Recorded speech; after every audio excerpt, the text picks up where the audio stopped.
Audio check.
Right.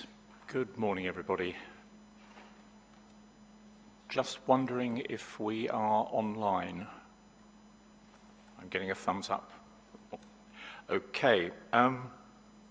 Welcome to day, whatever it is, 7. Now, obviously, once we get going, we've got some further cross-examination of Mr. Brass, and then we're switching topics after re-examination. Before that, there are a few things sort of left over from yesterday. I think I'll leave the various matters relating to this witness for a few moments, but first of all, can we pick up Mr. Morehouse on the question of the document, the addendum that was put in for your socioeconomic witness? I did make some initial comments and thoughts yesterday, which I won't repeat. But I think, first of all, Mr. Morehouse, if you can explain what it is and why it is now, and then if you do wish to submit it at this stage, we need to then consider whether or not there is time for the appellant and the inspectors to consider it, and we would need, obviously, to hear evidence in chief on it. I don't think there's much chance of it happening this week, and I would say at this stage, Mr. Morehouse, you'll obviously be aware of the potential costs implications if matters get delayed. But I can give some further thoughts. So first of all, over to you, Mr. Morehouse, then we'll hear from Mr. Humphreys, and then we can come back. Thank you. So my apologies that I wasn't here to be able to address matters yesterday. I had a professional commitment elsewhere, which I thought had been communicated indirectly. It wasn't publicly made. It had been communicated, and I promptly forgot about it. So yeah, no problem at all. Thank you. My understanding is that there were a number of objections raised in relation to this matter. I was able to watch the proceedings yesterday afternoon, yesterday evening, so I have made myself aware of some of the issues. The report, as the document that Dr. Chapman has prepared, essentially deals with two aspects. One is the correction which has been made in relation to something in Mr. Brass's statement. That amounts to an acknowledgement of the issue, but also an examination of where that leaves Dr. Chapman's assessment of matters. And I don't think that's improper to acknowledge an error and to effectively take that correction into account and to reformulate the position. As I understand it, the main concern relates to the question of the seeking to adduce the Department for Transport's information, or the consequences of the Department for Transport's information or recent statement about the levels of carbon that ought to be taken into account in relation to determining, forecasting air travel. May I start with a number of the points? The first is that the question of forecasting was raised at the pre-inquiry meeting. And Dr. Chapman, we raised the issue in the pre-inquiry meeting about effectively that Dr. Chapman's evidence would invariably straddle both forecasting but also primarily focus on economics, and it was agreed that he would effectively sit in the economics part of the inquiry. And so, and that, if I may say, is also reflected in the correspondence between parties and the submissions as between parties. So, for example, Mr. Brass's rebuttal statement contains a number of paragraphs where he responds to Dr. Chapman's assertions by looking at the forecasting elements. And so there is inevitably a crossover between the economic modelling and the impact of forecasting and matters of that nature on it, on the economic modelling. we would submit that it's something which is the Department for Transport's statement, which was 2 weeks ago, is something which is a material consideration for this inquiry. It's clearly a matter for you and your colleagues as to what you do with it, but it's not unknown in inquiries for matters for evolution of policy, evolution of statements from the government. The last inquiry I dealt with, on the eve of the final submissions, we had a local marine plan adopted on the evening before final submissions. So, we're all used to dealing with changing scenarios, and in my respectful submission, that isn't something which is unusual. What we have always maintained is that, as part of our case, is that so far as the appellant's position is concerned, that they haven't taken into account the high carbon price so far as the impact on air travel. They've taken a core value from the point of view of projections, and that's reflected in both the not only the evidence that they've submitted to the inquiry, but also in, if I may say, the North Somerset Council's response to the Department for Transport or the government's statement on policy, as in to take that 2 weeks ago in relation to these issues. They responded, and the inquiry hasn't criticised that response. In fact, I think encouraged that response by writing a letter to the Department for Transport inviting a study of the underlying data. Dr. Chapman, in fact, had that underlying data which he obtained under freedom of or some of the underlying data which he obtained under freedom of information request prior to this, and so has been in the position to look at the statement and to prepare calculations based on that. This is always something which, as I understood it, the inquiry was proposing to address with submissions probably after the 13th of August, I think, was the date that was set for that information to be obtained for the inquiry. And if I may say, I think to Dr. Chapman's credit, he seems to be happy to deal with the matter earlier than the date that you had set as a date for effectively updated information on that. We think it's important because Dr. Chapman's assessment of that evidence is that with the Heathrow Airport expansion, if that is assumed that it will go ahead, and with a high carbon pricing, that, well, even with a central core carbon pricing, that the estimated, the Department for Transport's estimate of the airline, the passenger throughput in Bristol will be in the order of 8.5 million. Clearly, with a high carbon estimate, that if there is price elasticity on that, it would reduce that. So we think it's a material consideration from the point of view of this inquiry. We think that it's something which, or we had understood it's something which the inquiry had invited and given a time limit on further submissions in relation to that statement, and the inquiries underlying that.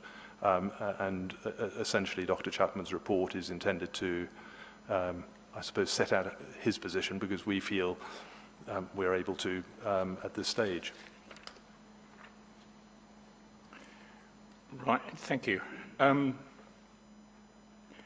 I think just before turning to Mr. Humphreys for his view, just a couple of thoughts from me. I mean, the Jet Zero consultation absolutely is a material consideration. Let's just put that one to bed. It is a consideration, clearly. And we have said in the light of that we would accept new climate change evidence before the date that we set in July. I've forgotten the date, sorry, but anyway, before the date that's been publicised. I think I'll leave it with Mr. Humphreys for the moment. I've got a few other thoughts, but I'll come back to that.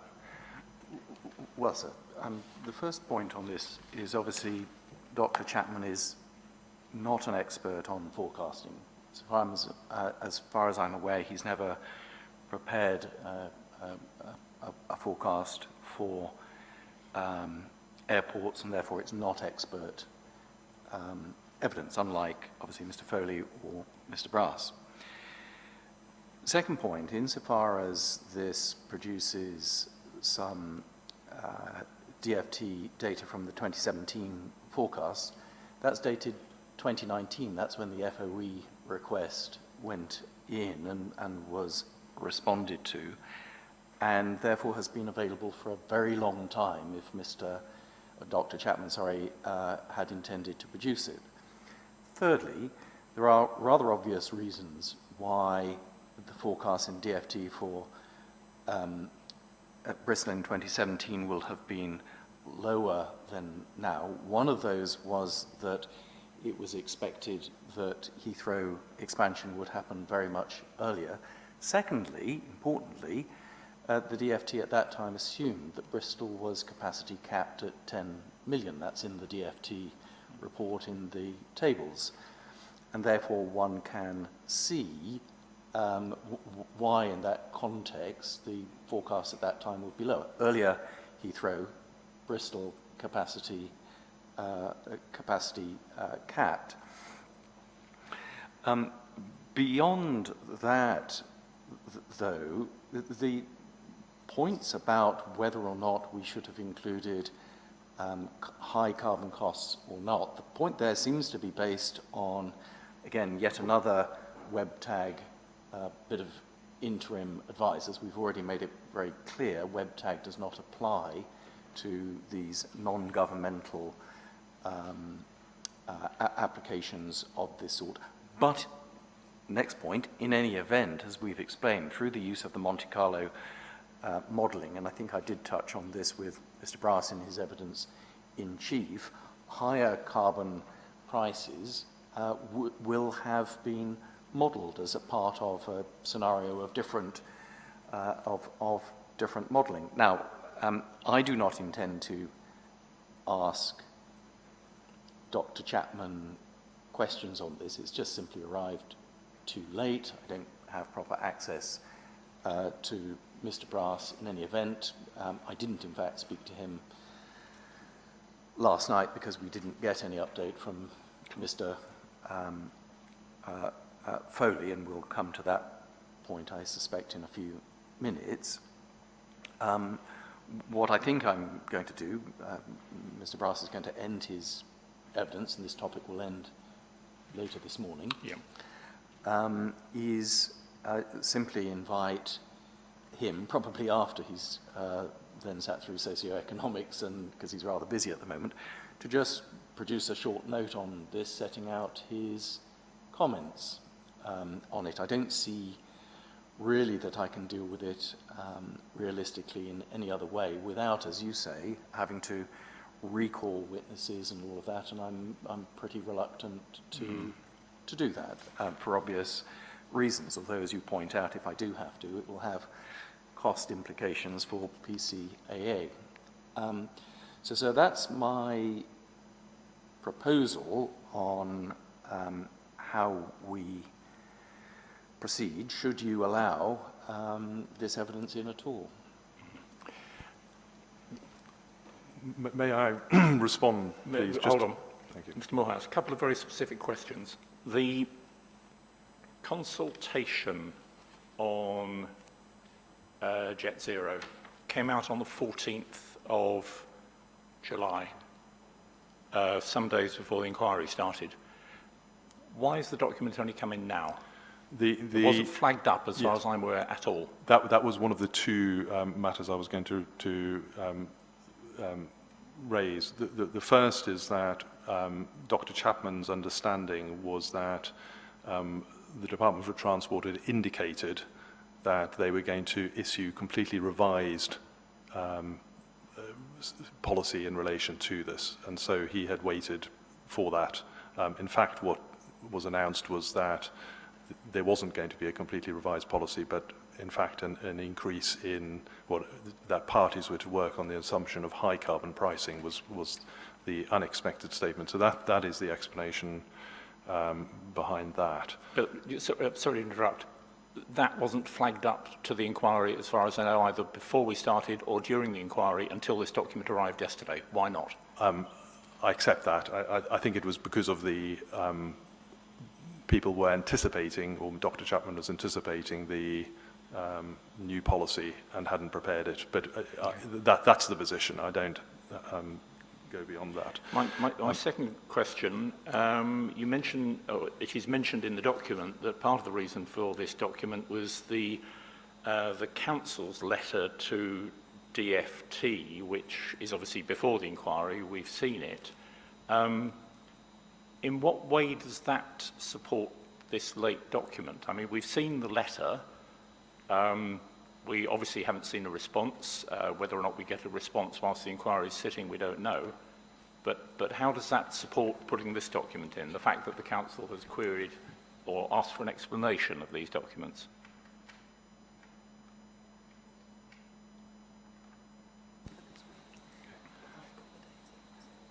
As I'm just confirming instructions, Dr. Chapman says that some of the data that's been requested in that letter is material that he has previously requested. Sorry, but it's a request. It's not the material. If we had the material in, it'd be a different matter. And indeed, if the council got a response to that letter, and it may be that we'll still be sitting, we'll have to deal with that. And I mean, I'll say now that we're almost certainly going to deal with that. But my question was, how does that letter justify putting this late evidence in at this stage? The history of it is that which I've set out. I think there was an expectation of a different approach. Okay. Dr. Chapman, leave aside Mr. Humphrey's comments on Dr. Chapman's background and expertise, but Dr. Chapman is very clearly being called in the next section. Looking through again his evidence, he is simply not a forecasting witness. He makes reference to some forecasting aspects, and the Mr. Brass's response to it is essentially based upon, in large part, on forecasting. Dr. Chapman, in fact, is employed as a consultant for the Asian Development Bank, and has been for the last 3.5 years in a forecasting capacity.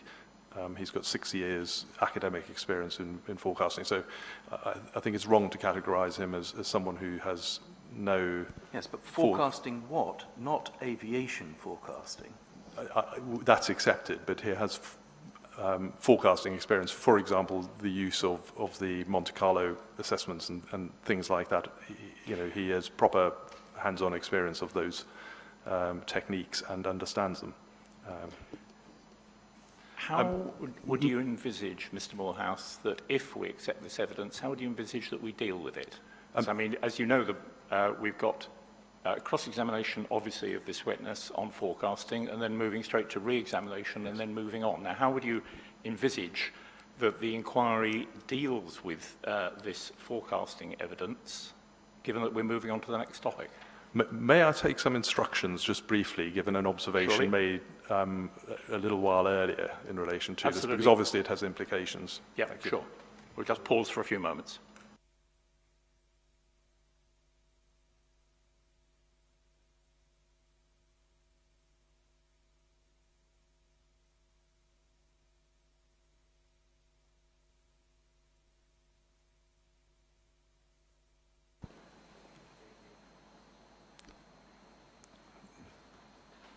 Thank you, sir. Yes.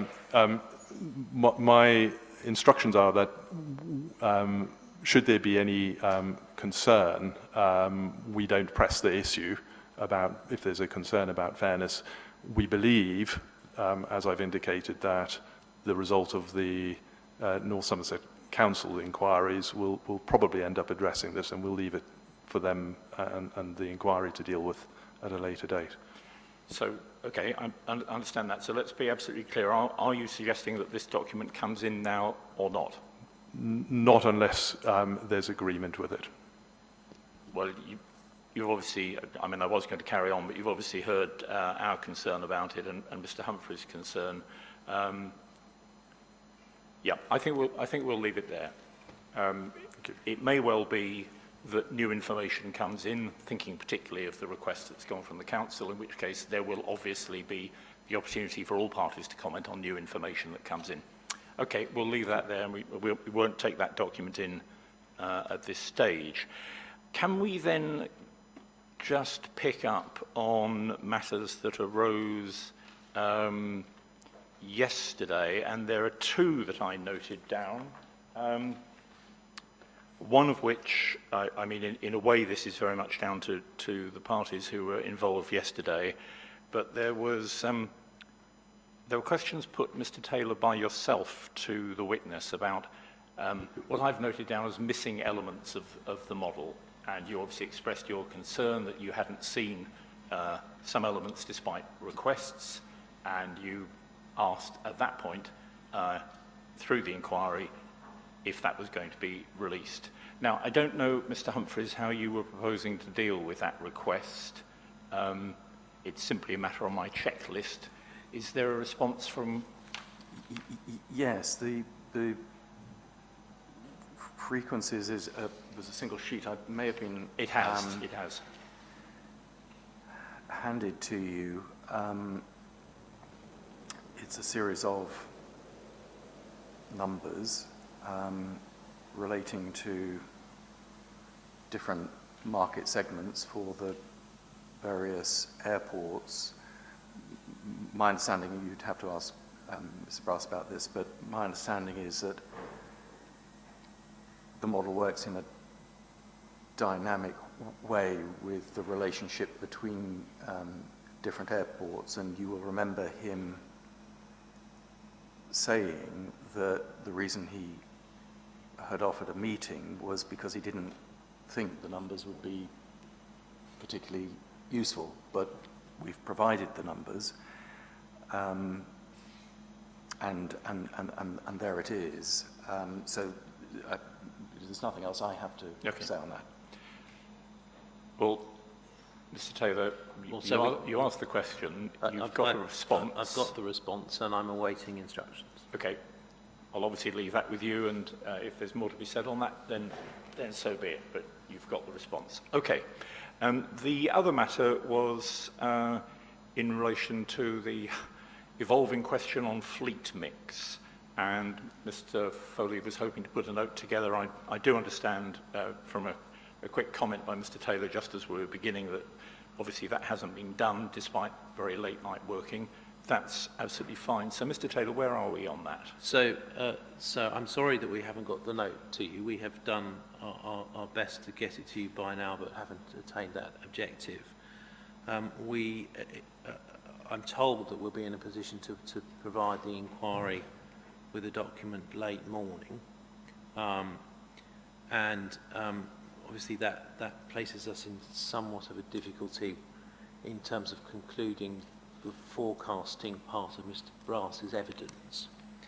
So what I was going to suggest is that, in a sense, fortunately, Mr. Brass isn't leaving us. He's coming back tomorrow with a slightly different hat on. And what that would do, potentially, and I say potentially, is it potentially gives us an opportunity for the response to the note to be given tomorrow in evidence in chief, if that's possible to do in the timescale that is available. And I would then be able to cross-examine on the fleet mix issue tomorrow. As part of the cross-examination tomorrow, it's slightly unconventional, but it would at least mean that that was addressed in a fair way. So that would mean that my learned friend could re-examine on forecasting today on the cross-examination so far, and then would be able to re-examine on the fleet mix and the other socio-economic stuff tomorrow. Sorry, I didn't follow your comment about re-examination. So we'd be able to conclude re-examination on the forecasting evidence today. So that it seems to me that's a way forward. I I think in the circumstances, that's the best we can do, I'm afraid. But Okay, thank you. All I Mr. can Hunt. do is apologise for the fact the note's not being No, produced. that's understood. So I'm not entirely happy with this as the way forward. Without meaning to drag this out, let me just perhaps just go over the history of this. Mr. Foley produced his fleet mix in his proof of evidence whatever it was, 6 weeks ago now. And in Mr. Brass's rebuttal on the 6th of July, again over 3 weeks ago, he pointed out a number of errors in that. At the very end of last week, we got Mr. Foley's updated fleet mix, where he accepted, I think, almost all of those corrections and changed every single figure in his table because of when it was given to us, even though it could have been given to us weeks ago.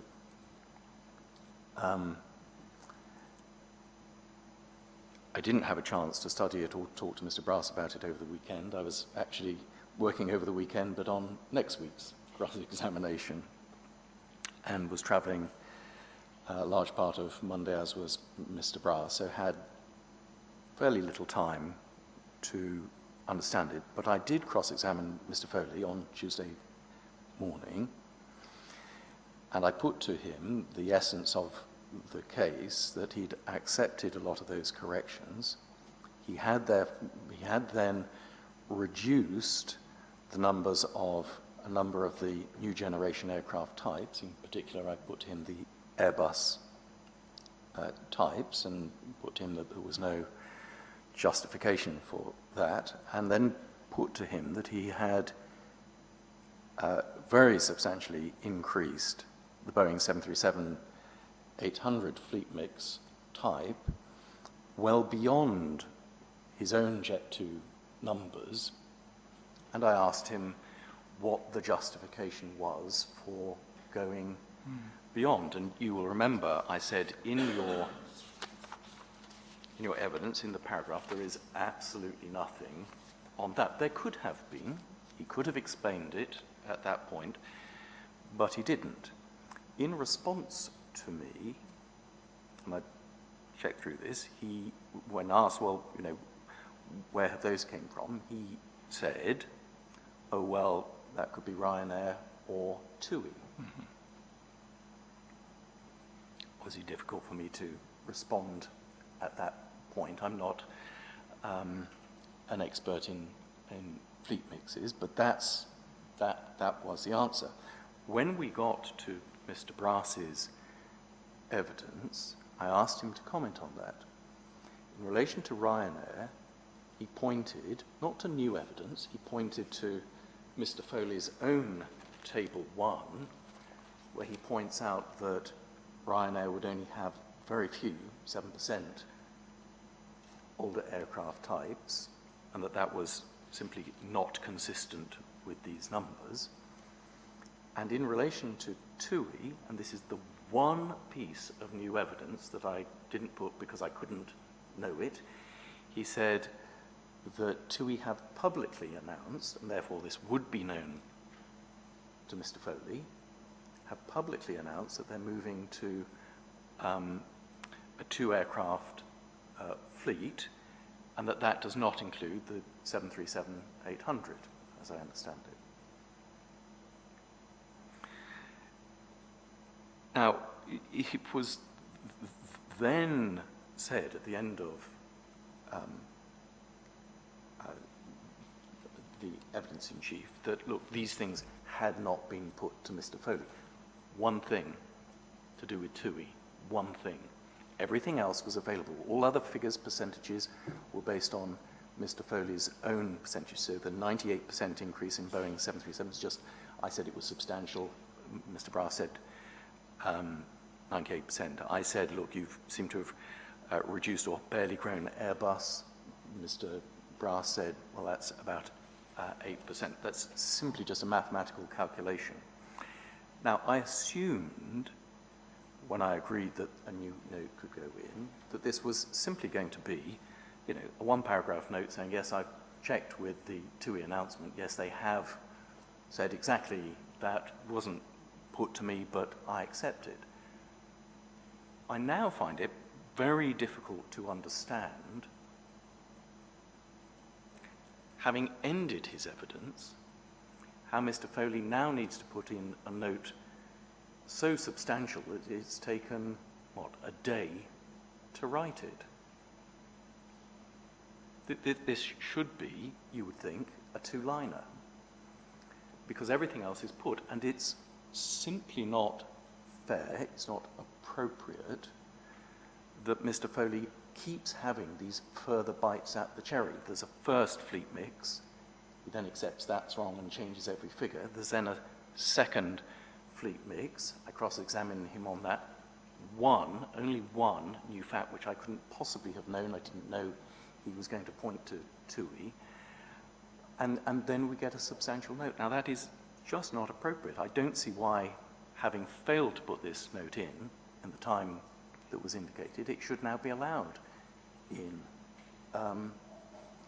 And, you know, the idea that now cross-examination is postponed and that Mr. Foley is once again, Mr. Brass is once again held over when he's already having to focus on the socioeconomic evidence that is coming forward today and think about his own evidence in chief for that is just not fair. It's just not fair, and therefore I do object to this. I'm more than happy for Mr. Foley to say, yes, I accept that there was that TUI announcement. Finish, over, that's it. Mr. Taylor, obviously we're talking slightly in the abstract because I don't think anybody in this room knows what it is that Mr. Foley is working on. But I mean, I have to say that in my note or my reminder to myself, I simply noted this down as the TUI point.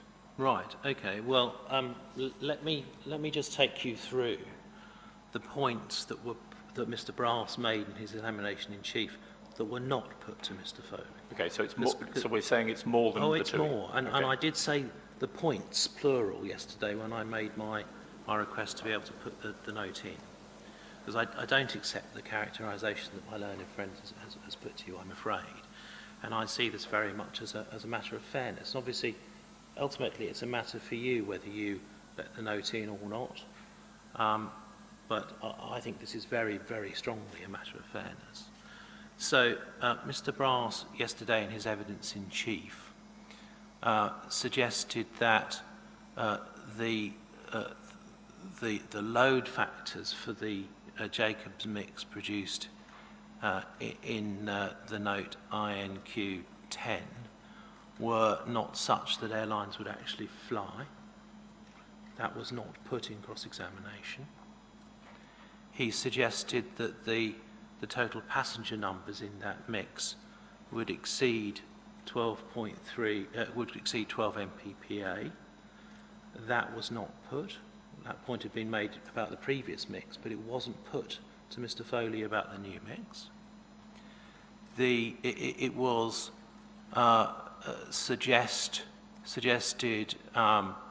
that the growth in 737s was inconsistent with the fact that EasyJet is the larger carrier at Bristol, and there was the point about the number of 737s and the number of A320s. I have to say, for my part, I don't recall that being put in the way that Mr. Brass put it yesterday. It was suggested that the mix implies that EasyJet does not grow. That was not put to Mr. Foley. In relation to the 737-800s, Mr. Brass yesterday suggested that there was some inconsistency between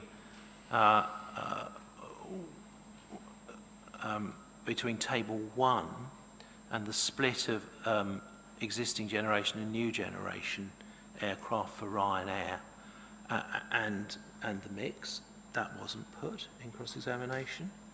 And the point about TUI, that it wants to be a two-type aircraft airline, and that it's shifting to 737 Maxes and 787s. That also wasn't put.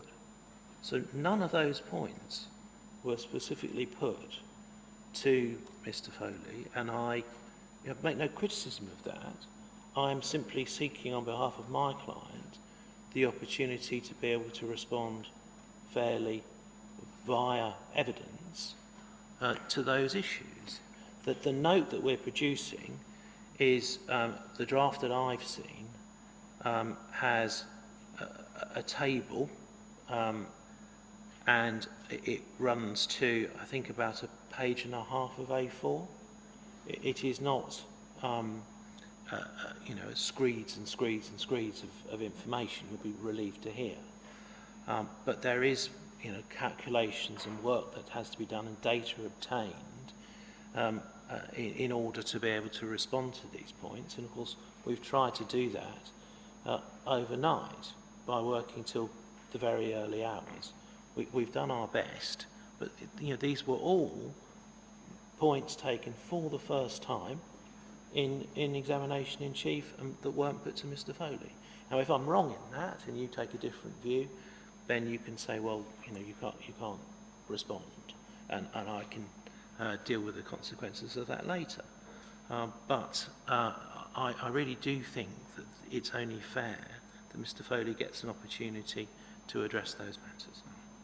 Well, I make no criticism at all of the fact that the document isn't in. Let's just be clear about that. And I appreciate that whatever the document is, there's obviously background work that's got to be done. I'm slightly reassured by your comment about the size of the document. I don't think it's particularly helpful to go through the matters which were or were not put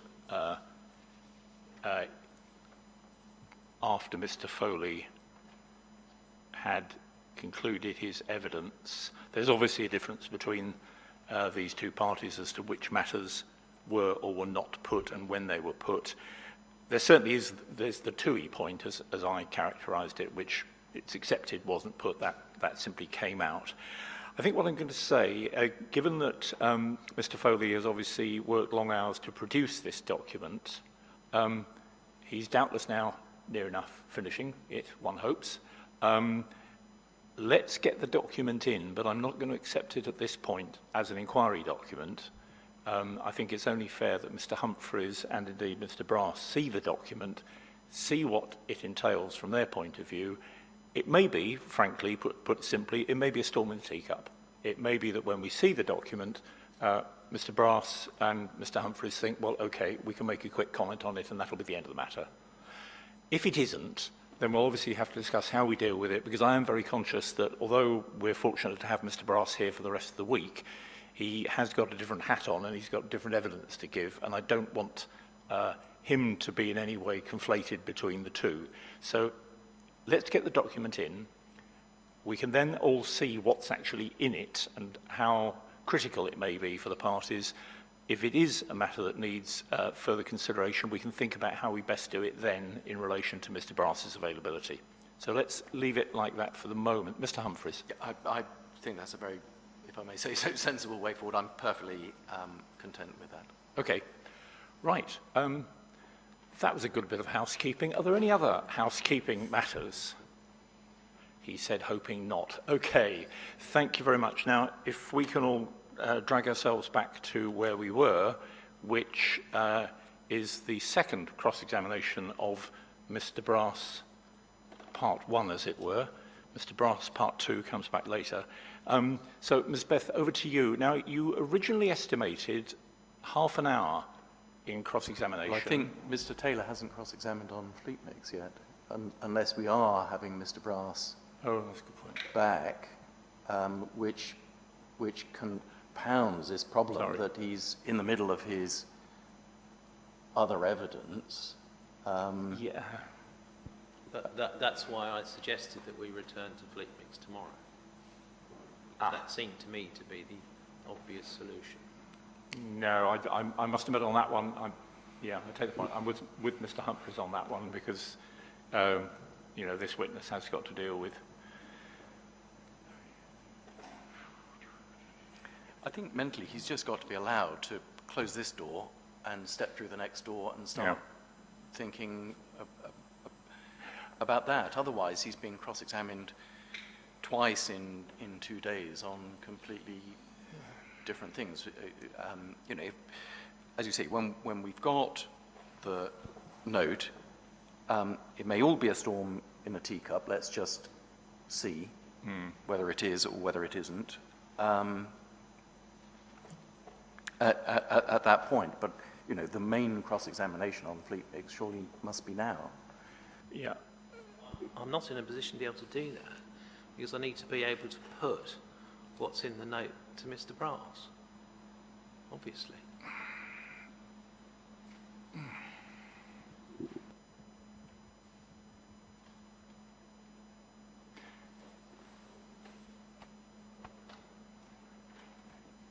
Sorry, long pause whilst I try and think this one through. About it long and hard, and the only solution I can come up with is the one that I've suggested, I'm afraid. Well, I am with Mr. Humphreys on that. That I appreciate that Mr. Brass will still be here, but with a different hat on, and he needs to focus on that other hat. So I'm not happy with the idea of the cross-examination coming back at that point. I mean, to what extent, Mr. Taylor, are you able now to cross-examine on Fleet Mix was the only outstanding matter, wasn't it? Yes. And my apologies for forgetting that. No, not at all. I mean, it is the only outstanding aspect of the cross-examination. But Mr. Brass has in his evidence in chief, made the points that I've just been through, none of which Mr. Foley has responded to yet, and I'm not in a position to be able to cross-examine fairly by putting points to Mr. Brass that he's not seen from Mr. Foley. I mean, it's just not fair. So there's only one contentious issue here. It is the number of Boeing 737-800s. I mean, okay, small points about load factors and whether the total is 12 or 12.2 million. At the end of the day, whether it's 12 or 12.2 million, what we're interested in is the fleet mix. Why are we interested in the fleet mix? Because it has consequences for air noise. That's why we're interested in fleet mix. We're not interested in fleet mix in itself. And the point about this, you can see from the bottom of Mr. Foley's table, is the percentage of new generation aircraft. And that's what this is about, the percentage of new generation aircraft. And I don't understand that the Council's case has changed on this. Their point is that they say there will be over 14,500 of these 737-800s, and that surely is the cross-examination. What's the justification for that?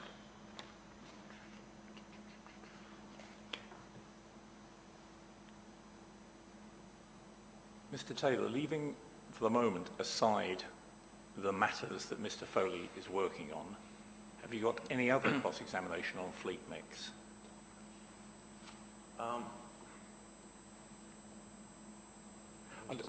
tell you why I'm... Check my notes and see what I'll tell you why I'm asking. So my next question is going to be, when does Mr. Foley anticipate getting this document in? I'm conscious he's not here. He's upstairs with Mr. Henson, and they are working on it now. I believe that a draft is going to be available at the first mid-morning break, which we were anticipating would be around about 11. I'm just thinking out loud, I inadvertently turned to Miss Beth on cross-examination just now. I'm wondering whether we break your cross-examination, Mr. Taylor, now, hear the cross-examination from XR elders, by which time, with a fair wind, we'll have that document. I mean, we can obviously pause for longer than normal mid-morning, but we'll hopefully have that document. We'll see how critical it is. And once you've seen the document, and obviously the witness has seen the document, and obviously has enough time to consider it, we can then go back to you for cross-examination. Does that work? I think it does from my perspective. The only downside of that is that my learned friend Mr. Humphreys won't have had an opportunity to take his witness through a response to that document in evidence in chief. Let's cross that bridge if and when we need to. I take the point, but I'm again thinking we need to see the document, as we're talking in abstract, and we don't know how critical it is for the parties. And obviously, if Mr. Humphreys needs to go through evidence in chief, then we'll do that. We'll have a bit more evidence in chief, then go back to you for cross-examination. Kind of messy, not a criticism of anybody, but let's do it that way. So we'll turn now to XR elders. Then if we can get a definite update, if possible, on the arrival of the document, we can see where we go from there, take a break, and then deal with that document. Okay, yes, Ms. Beth, now I sort of almost introduced you just now by accident. Yeah, you were originally indicating half an hour for cross-examination, but then yesterday you said it's going to be more like an hour. Yes, I'd say that is probably right. I'm having a bit of trouble hearing Mr. Brass from where I'm sitting. Shall I move forward? Yes, I don't think he's. I don't think he said anything yet. Or if he has, I missed it. I'm talking about yesterday. Oh, yesterday. Sorry. Yeah. Would it help you if you came up? Well, either side really. Perhaps behind Mr. Taylor. Would that help you? Okay. To be honest, it would help me as well, because it's quite difficult to see Miss Beth over there. So. Well, yeah. You lose the line of vision, don't you?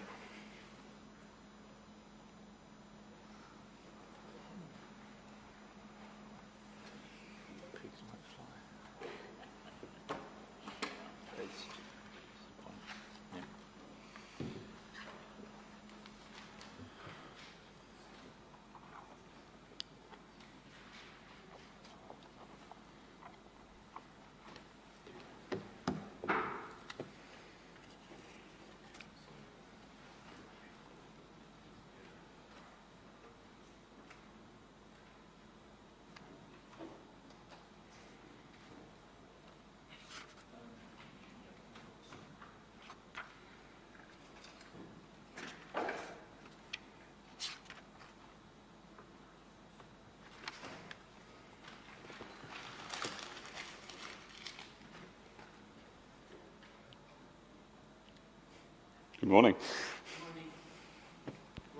Right. Yes, if you do the two microphone trick, and hopefully the audibility will be better. Yeah, I was just mentioning the increase in the length of your cross-examination. I mean, it's obviously cross-examination on the evidence that we've already had in, leaving aside this matter that we've just been talking about. Why is it doubled in duration? Well, firstly, because I'm not over-experienced in estimating cross-examination, and I've got better at it over the last few days. And secondly, because there were issues raised when my witness was talking that we're picking up with this as well. So. Okay, understood. I mean, it is a learning process, obviously. Naturally, if you can keep your questions simple and obviously to the point, and obviously the responses, I'm sure, will be likewise. Yeah. Yeah. Okay, over to you then. Thank you. Yes, good morning, Mr. Brass. Good morning. Yes, so I'm Lisbeth, and I'm at the moment representing XR elders. I'm a town planner, but not a barrister, and I have had some lessons in asking yes/no questions, which hopefully I will have learnt well. I will do my best to help. Okay. So in your proof, paragraph 1.3.1, you speak of the fundamental drivers of forecasts remaining in place into the future. So I'm wondering, firstly, has any change to them been factored in due to the move to carbon net zero by 2025? Sorry, could you, in terms of the fundamental net drivers, when we talk about economic growth or population growth or anything like that, we would not adjust elasticities or drivers in that regard in relation to net zero. We would deal with the climate change costs through price, which is what has been done in the forecast. Okay, and they've changed recently due to the net zero, because actually that happened after your forecasts were made, I believe, or didn't it? Yes, I think your timeline would be correct. Sorry, the original question before that was? Well, it was whether any changes have been made to it, and I suppose what I'm saying is net zero has come in the last few weeks. Your forecasts were done in the summer of 2020. Yes. Have I changed it in the last few weeks? No, I have not changed it in the last few weeks. As we discussed at quite some length yesterday, our approach to dealing with uncertainty does deal with higher carbon prices. Obviously, at the moment, exactly what the carbon price effect of net zero might be is an unknown, but we have tested that by both examining a central case carbon price and a higher case price. Yes, but if it was to raise the carbon price, one could then assume that the range of scenarios you chose may need to differ in... Not a safe assumption, no. It would depend within a Monte Carlo analysis as to what other things have changed as well. So I think the purpose of the Monte Carlo analysis is to give a balanced view of upside and downside risks. One of the downside risks is obviously cost of carbon, as we've acknowledged and as we've examined. There are others there as well. So a higher carbon price, as you quite rightly say, would impact on fares and would reduce demand, but it would depend what else is going on at the same time. Yes, I understand there are a range of variables. The only last point I'd make on this is in the DFT 2017 forecast, which is a core document, I think we were dealing with it yesterday, so I don't need... That document states at paragraph 2.20, any exercise to forecast the future must also consider how the relationships observed in the past might change in the future. I don't know the exact quote, but yes, I would agree with that, and that is why we have market maturity assumptions in our forecasts. Yes, I think our point, what we would put to you, is that these forecasts need to be redone in case, because of the drastic changes we have seen. Okay, well, we differ on whether the pandemic is short or medium long term, I accept that, but zero carbon is definitely a long term. It is. I would agree that it is a long-term thing, but I would state that we have examined the effect of higher carbon prices. We have a slow growth scenario which examines higher growth in price, then it's taken account into what we've done. Yes, net zero may push us towards that slow growth, absolutely, it may well do, but it is examined within the forecast. Okay, thank you.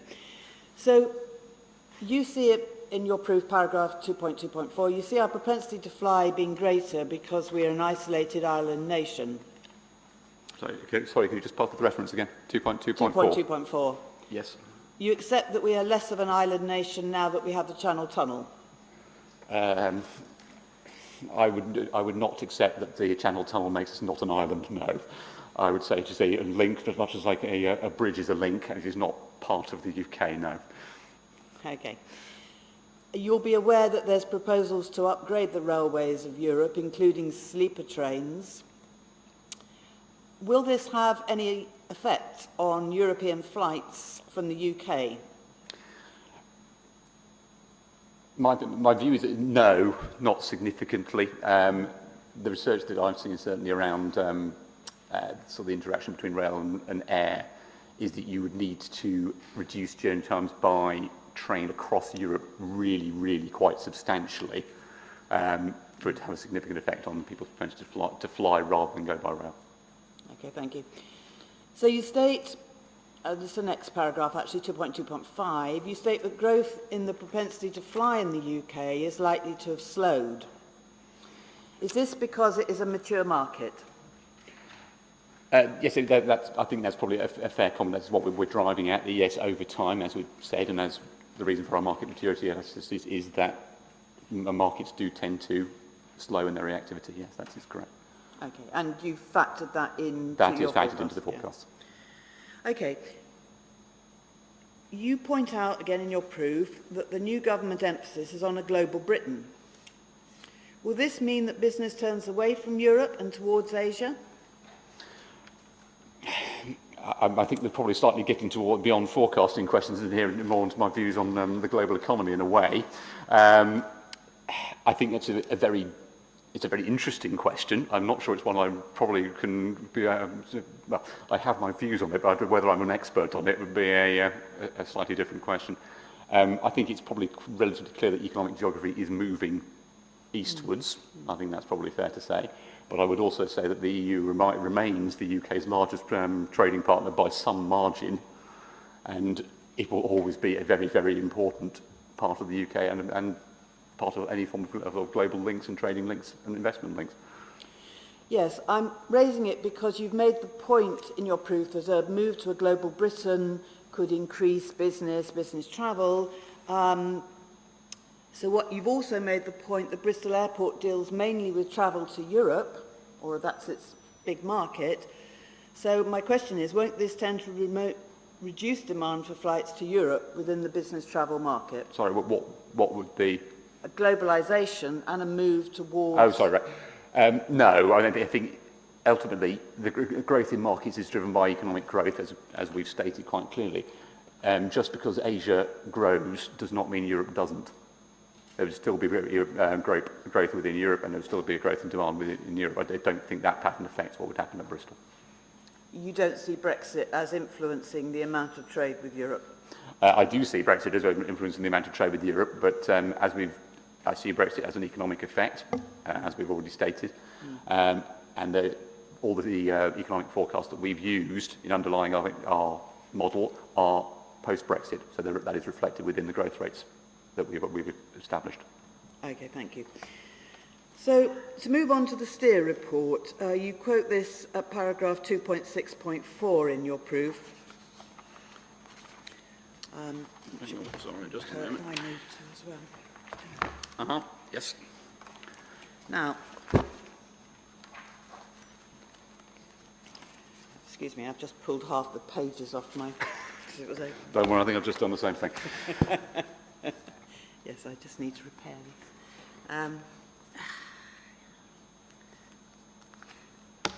Close it up. Sorry, I'm just going to open the Steer report as well, if I may. Yep. So I've got it to hand. Sorry, it's CD 1313, the Steer report. Sorry, go on. So you quote the Steer report and his prediction that recovery in the industry to 2019 levels could happen by 2025 if there is a successful vaccine rollout worldwide. Do you accept that this is his most optimistic forecast? From memory, I think that is the most optimistic. I will have to have a quick look. Sorry. Do you have a reference within the document by chance? I obviously have not read it in the last day or so. It'll actually be it's in a proof that we submitted. Just a moment. Sorry, I'm just trying to find it. 25 is 100% recovery. He does it like this. I think if there isn't a successful vaccine rollout, he says 75%. That's how it works. Sorry, I'm just trying to find it. I believe you're right. So carry on. I think you're right. Yes. So further on in your proof, you state that the vaccine rollout has been very successful. That is correct. Do you agree that this forecast from Steer is based on a successful worldwide vaccine rollout? I believe that is the case, yes. So the vaccine rollout worldwide to date is about 13%. We had that in evidence from Professor Lawson yesterday. Do you consider this very successful? I think you would have to say that it is... success depends on the markets you're looking at. We are interested in markets primarily in Europe from Bristol Airport point of view, and if my understanding is that the vaccine rollout within Europe would be roughly covering more than 50% of the population already, so I would consider that successful in Bristol's primary market, yes.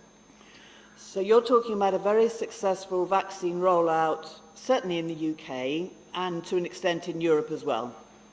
I think from my perspective, and from what we're looking at here in terms of Bristol Airport, yes, I would consider that to be a successful rollout. And so your point is that Bristol flights are to safe EU destinations, and so there's less of a problem? In terms of, sorry, can you clarify that? So the fact that you can take the optimistic scenario from the Steer report... I think this is an important point here. We've not taken the optimistic scenario. We've pointed out that this is what Steer has said. It does not influence our forecasts. It is a demonstration that other forecasters have a similar view as the speed of bounce back post-COVID. Yes, but you felt that that the Steer report and optimistic forecast could apply in the UK because of a very successful vaccine rollout. I think what we're stating here is that in terms of the world we're looking at, that yes, that is a sensible assumption to make.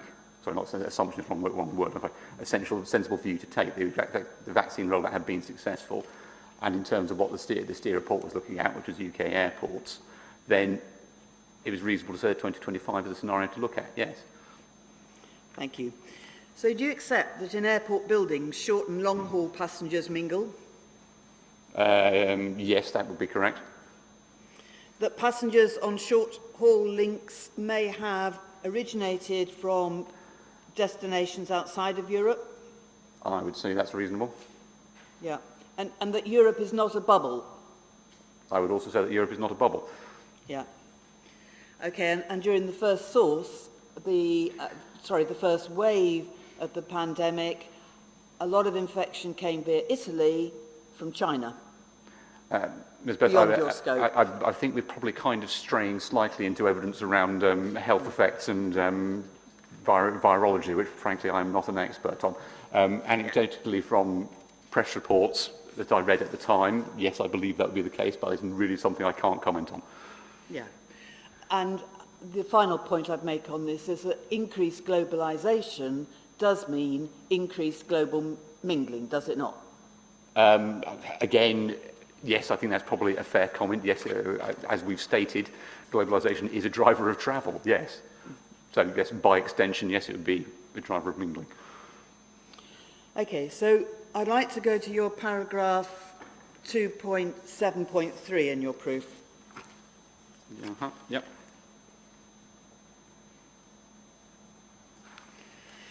You're talking at length about the sixth carbon budget. Yes. The relevant quote I'm looking at is, thus, in my view, any slowing effect on demand growth as a result of the sixth carbon budget is simply consistent with the slower growth case forecast described below. Yes. Yeah, okay. So, does this make the slower growth forecast more likely? Do you mean does the sixth carbon budget make the slow growth case more likely? I think it probably makes it more likely than it was before the sixth carbon budget, as we've already said. The addition of net zero within the sixth carbon budget, as it were, does have the potential to raise carbon prices. We've accepted that, and equally it may also just act as a spur to technological change. So if we do see higher carbon prices, and that is an if, that would push us more towards the slower case. Yes, I would agree. Okay, so you have, I think you were making this point just now, you have indicated that higher carbon prices will encourage low carbon innovation in order to reduce the impact of those raised prices. Do you accept that low or zero carbon technical innovation in the airline industry is likely to have extra costs? I mean, I think it's fair. It's difficult. It's difficult to know. I mean, the only estimates I've seen, I wouldn't claim to be an expert on technological change of aircraft, but the only estimates I've seen are somewhere between 0 and 30% increase in, I think, fuel costs, I think it was. But again, we've examined rising fuel costs within our work, within the Monte Carlo model. So I think it's safe to say that we've considered this issue, that the costs associated with flying, the costs associated with propulsion are going to rise in the future. Yes, we've considered this within our work. Okay, so my point is, you're offsetting potential increase in in ticket price due to rising carbon prices, but you're saying, but innovation, it'll encourage innovation, with the implication that that'll reduce price. Now, I can quote you, there's the ban witness statement from Ashley Finlay, there's, I know you're quoting the Deloitte, but their zero there is just due to one aspect of battery. If you look at how, and battery aeroplanes are very far in the future, and if you look at how they would operate, it is very much on a sort of reduced passenger, reduced weights, longer time scale. So it all smacks of extra costs. Now, as I say, I'm not an expert on the technology of aircraft. What I would say is that if you look at our fleet mix, I do not see any battery-powered aircraft in there. no, thank you. Okay, so paragraph 3.1.1. You repeat the original span of dates for reaching 12 MPPA at being between 2027 and 2034. Yes. The date of 2027 comes from the faster growth case, I believe. That's correct. Now, when you were being taken through your evidence yesterday, you were questioned about the faster growth scenario. You were asked to, you said there that you were happy still including it because it was not completely implausible. Yes. I don't take that as a ringing endorsement of it. No, I mean, I think that's a fair comment. It isn't a ringing endorsement of it. Obviously, these things were done at a point in time. We have fully accepted that, obviously, the world has moved on. The higher case does look challenging, I agree. I don't disagree with that. It would need a number of instances, things to happen, which a lot of things would need to go in the right direction. I think that's a fair comment, but there are a lot of things that need to go in the right direction anyway, frankly, to get to the high case. So, us saying that it's not completely impossible, I agree it's not completely impossible. We may see a much stronger bounce back than we expect. We were in the middle of seeing a very, very fast rates of economic growth. Do I think it is probably less plausible than when we undertook the forecast? Yes, I would agree it is. And I think that's the case, and we would agree with that. We still think the core case is the most plausible. And we think the slow case is probably more plausible than the high case, but can I completely rule out the high case? No, I can't. Do I think it is challenging? Yes, I do. So you've now stated that expansion to 10 MPPA is most likely in 2024 at Bristol Airport. Now, that's better than the forecast for the average UK airport, but I understand that you've made arguments that Bristol is a stronger airport. Yes, that's correct. It's still quite a challenging increase for Bristol, isn't it? No, I wouldn't agree. I think 2024 is actually quite reasonable.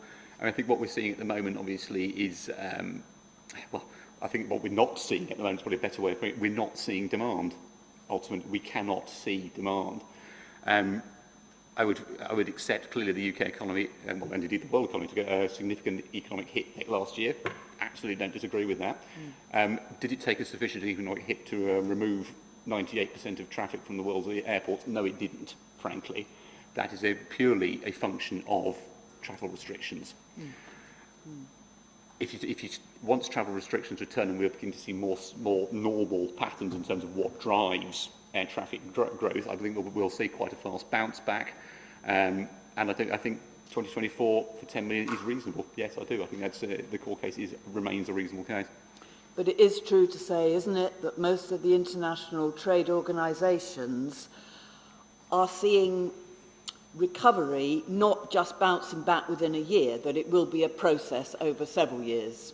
Sorry, they're seeing... So, yeah, I understand what you're saying. The travel restrictions, I mean, for Bristol Airport to have dealt with 180-odd thousand passengers in 6 months is not normal. No, we completely agree on that, yeah. Yeah.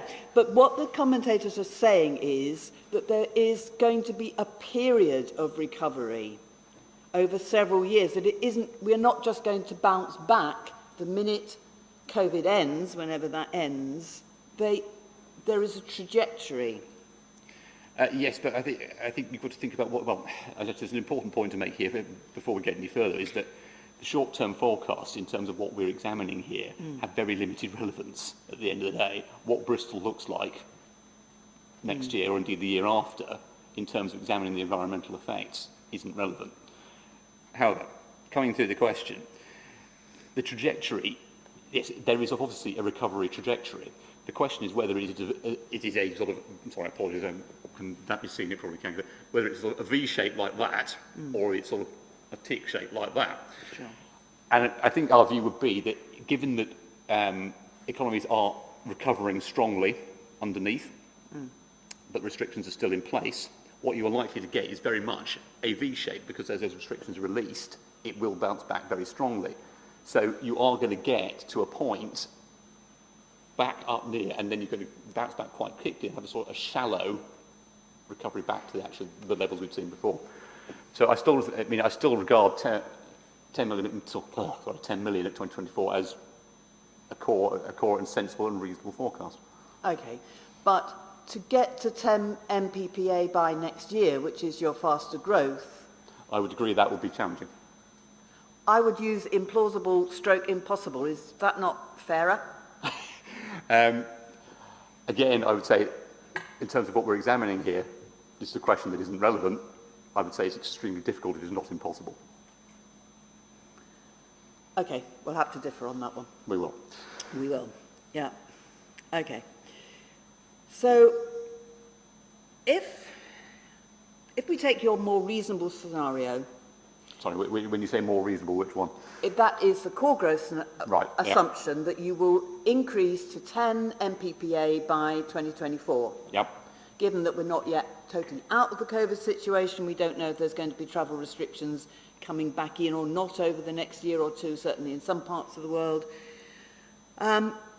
Given, if you have increased to 10 MPPA by 2024, in order to get to 12 MPPA by 2027, your faster growth, you're going to need a rate of about 7% a year in passengers, in increase. Sorry, to get between 10 in 2024 and 12 in 2027. Yes, I think we're mixing there the core growth, so We 10 are, in 2024 with 12 in 2027. Yes. I'm doing it deliberately because you've more or less accepted that your core growth increase to 10 MPPA next year is, you're calling it very difficult. I think we're mixing high and core again. I've said I high. know, but my point is, if you're discounting the fast growth case for the short term, then suddenly you've got an awful lot of explaining to do how you get there. Because if you look at your original forecast, you were taking 5 years to get from 10 MPPA to 12 MPA in your fast growth case. You're now saying you can do it in 3, and that's plausible. Ms. Beth, I don't think that is what we're saying. No, I think what we're saying is, A, the short term is not relevant, and B, you've taken the 10 million from by 2024 in the core case. That doesn't mean that in 2024 the high case would be at 10 million. Yes, I understand what you're saying, but the idea of of Bristol Airport recovering to 2019 levels and increasing by another 1.2 1 million passengers a year next year, I struggle to find that feasible, especially on forecasts that have been drawn up. But When as I've already said, we already have said the high case for next year is challenging. I've already pointed out that it is not actually relevant to what we're considering here. And I simply, you have your view, mine is different. I'm thinking, yes, we have accepted that the high case is challenging and is probably less, more difficult than the core and the slow case. Already we agree on that point. And within that, yes, the very short-term forecast of 10 million by next year, it would be challenging. I don't disagree with that. But you're now trying to extend that beyond what we've said, and I don't agree with that. Yeah, let's be clear, I'm not using the word challenging about the fast Well, growth no, you're case not next using year. challenging, I'm using challenging. I would actually use the word impossible, but that's my opinion, and I'm not a forecaster. Okay, so just to ask some questions about the Monte Carlo model. Yeah. Yeah, so what it seems, you explain in your proof, I think it's at page 3.2.3, how it works. And so you talk about it, you put your inputs in, it throws you up thousands of possible scenarios, is that right? 1,000, but yes. 1,000 more? Yeah. Yeah, okay. Right, so it's, the Monte Carlo model is based on probabilities. So my understanding is there are low probability events, any sort of, you have a range, any range has outliers, the extremes. Yes. Now my understanding is that Monte Carlo being based on probability won't pay a lot of attention to them, and it's quite possible that these are discarded, that the outliers are discarded. No, sorry to interrupt there, but no, that's not correct. They're not discarded. They are less likely to occur within the analysis. So in your central bands of growth rates, you will tend to have things that are more likely, but equally you may well have things that are unlikely within that as well, combined with things that are likely. At the extremes, you've got things that are, well, at the bottom end, well, no, actually, no, both end, unlikely, combined with other things that are unlikely. To say that they are disregarded would be entirely inaccurate. They are there, they may be combined with things that are more likely, but they are there and they are being considered. Yeah. So when you come to choose your range of scenarios, Yes. So what you say is, and I probably ought to read this, where am I?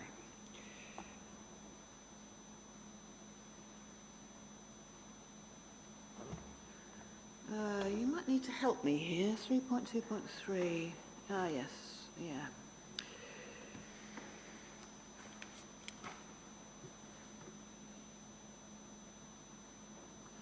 So the model identifies, this is paragraph 3.2.3, the model identifies 1,000 iterations of what can be considered individual underlying growth rate scenarios to determine a broad range of growth rates for each year for the forecast. Yes. Right, and that wasn't what I was looking for actually. What am I looking for? 3.2.6, right. So the process, this is paragraph 3.2.6, the process has enabled York Aviation to identify a wide range of forecasts for Bristol Airport, that's your collection of scenarios, is that right? From which 3 scenarios have been identified to provide a rounded and reasonable view of if and when, in broad terms, Bristol Airport will reach 12 MPPA. Yes. Now, who's making that decision about rounded and reasonable? Is that you as the operator, or is it the programme, or is it both? Sorry, it's going. The important point. I'm not the operator, and B, what it gives you is a wide range. At the top end, you've got something that is very, very unlikely to happen. At the bottom end, you've also got something that is very, very unlikely to happen. And in the middle, you've got something that is, on a probability basis, more likely to happen. We have then had to make, we as forecasters, take a professional judgment on, we've taken something pretty much central as a core case, and we've taken something which is not an extreme, because that would be ridiculous. The chances of it happening would be so low as to be insane. Pick that as a faster growth case, and something lower down, which again is not an absolute extreme, but it is what we would consider to be a reasonable position. So you make that decision? We as a forecaster will make that judgment, yes. Yeah, fair enough. You've been doing it for years, so and that's why it's standard practice to have a faster core and slow Exactly, growth. yes. Yeah. And would I be correct, you also refer to your slower growth scenario as a reasonable worst case scenario? From a forecasting perspective, I believe we do, yes, and I think that's a fair assumption, yes. You mention it in your proof, Yeah. you describe it as a reasonable worst Yes. scenario. Now, you've also accepted that the balance of risk is now towards the slower growth. You're sticking Yes. with your core growth, but the balance of risk. Yes. So my question is your faster growth scenario, which you've described as, you've described it as not completely implausible, is that a reasonable Is it a reasonable high best case scenario? Is it a reasonable best case scenario? I think what we're talking about here is a reasonable range at which we reach 12 million passengers per annum. We think it is less likely than it was, yes. We think it is harder to get to. Does it remain a reasonable best case? Yes, I think it does remain a reasonable best case, yes. So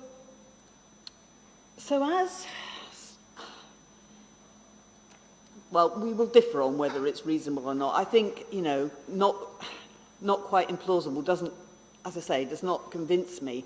My problem is that you feel your core case is still reasonable, but that has become at the higher end. Your risk is going towards slow, and you seem to have reduced, actually, the range of your forecast. Because you haven't redone it, your range is reduced. I wouldn't accept that. I mean, ultimately, we've said that the high forecast is less likely, but it is still, as I just said, a best case forecast. We've said that the slow case is more likely than the high case now, and the core case remains the most likely. No, the range is still the same. Obviously, things do evolve, but in terms of getting 12 million passengers per annum, no, I consider it still a sensible range. Okay, well, I would say that the reasonable range has reduced, but I accept that we will differ on that. Thank you for that anyway. So, moving on.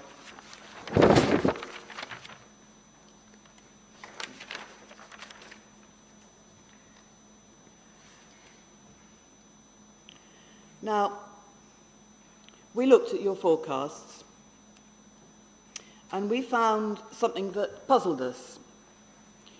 So you had a helpful table 1 in your proof that summarised, you called the key thresholds, i.e. expansion to 10 million passengers a year and then expansion on to 12. Yes. Now, on your core and your slow growth, that both happens within 6 years. Yes. Sorry, I'm just getting to the table. Sorry, carry on, I'm there now. Yes, that's correct. Yeah. Now, if the slow growth is a reasonable worst-case scenario, wouldn't it take longer to expand from 10 to 12 MPPA? I mean, well, I think the way you're coming from is some of the discussion Mr. Devas had in his evidence in chief. I think there's an important point here that Mr. Devas has missed. And the growth rates only tell you one thing. They tell you about the market as a whole. Beneath that is obviously the allocation model that we discussed, which looks at whether Bristol is, for instance, getting traffic that's spilling out of the constrained London airports to support its growth, whether it's picking up market share against other airports, all of those things. So in that underlying what's going on beneath the growth rates is an important consideration, which I don't think you've considered there. So those things mean that you cannot simply say the growth at speed is this is the speed of growth, this is what the airport will do. There is obviously a relationship, but it's not a direct relationship, and it's very important to understand that. The second point to say is that obviously the growth rates, particularly as they are sort of driven quite heavily by economic growth, the speed of economic growth differs over time. So, for instance, in the slower growth, where we've seen obviously the airport growing more slowly, the economic forecasts actually have the speed of economic growth picking up in the early 2030s. So that's actually meaning that although the growth has been slower initially, it's being propped up and moved on faster in the future. That is why you don't see that slight differential. I mean, if you look at the growth rates, just the pure growth rates, I think Mr. Devas made the point that they should diverge, if I'm right in saying. Sorry, if I can just find my forecasting report. Apologies, just be a second. Here we go. And someone's going to ask me what the core document number is in a minute. I do apologise, I can't remember off the top of my head. Let me just give me a moment. We think it's CD 221, if you have it to hand. Are you looking at Appendix A here? No, I'm not. I'm looking at figure 3.1 on page 10. Sorry, which is a sort of, I lost the CD reference. sorry, it's CD 220. I think it's CD 221. I'm just. Sorry, let me just check. Just give me a second. These are your 2020, this is your 2020. No, not my proof of traffic forecast report. Have you got that CD? Which page? Yes, that. Page 221, 10. and it's PDF page 13. Yeah, but it is your 2020 report on passenger Oh, transport. sorry, yes, it is. Yeah. Yes, no. Yeah. Yes, I mean, if you look at the sort of fan diagram there, Figure 3.1. figure 3.1, you can see that as you would expect, the growth rates, the sort of growth paths do in fact diverge. It does create a fan shape, as Mr. Devas suggested it would do. Yes. So why isn't the reasonable worst case at the bottom of the fan? Because that's the bottom of the fan isn't a reasonable worst case. The bottom of the fan is an absolute disaster area with everything to do with air traffic growth going wrong. It's not a reasonable worst case. Okay. So, your paragraph 4, to go back to your proof, your paragraph 4.7.5. All right, 1 second, let me just get back to it. 4.7. Sorry, 4.7.5. 4.7.5. Yes. You say that the slower growth case would be consistent with much higher and increasing carbon costs and rising taxation. Yes. So what you're saying is that the timing is the same for the core case and the slower growth, despite the slower growth having those assumptions in them, because the growth for slower growth becomes better because it's happening later on. Sorry, I'm not quite sure I followed the question. I do apologise. It's okay. I'm not. I mean, we did. One of the things we were going to ask was whether we could see the assumptions, because for us, it's a bit like a black box. Your assumptions go in, this range of stuff comes out, and we see the results, and we're trying to drill into it. You have within the appendix there all the assumptions we've used. But we don't know the particular assumptions for each of the 3 scenarios. Right. No. Well, the assumptions within the Monte Carlo model will be mixed ultimately. You have all the assumptions there in terms of the basis for that model. And we can't see which ones have actually been taken in each of the scenarios, the faster, the core and the slower. Sorry, I mean, no, the way the model would work is that, I'm not sure actually, the way it works, obviously it's combining all these different things in thousands of iterations. We haven't picked a particular one of those. We've taken a reasonable, obviously a central line and a reasonable high line, a reasonable low line. We couldn't tell you precisely which one of those, each individual sort of piece of growth with each APD assumption it was. We couldn't tell you that. That's not something we can do within that model.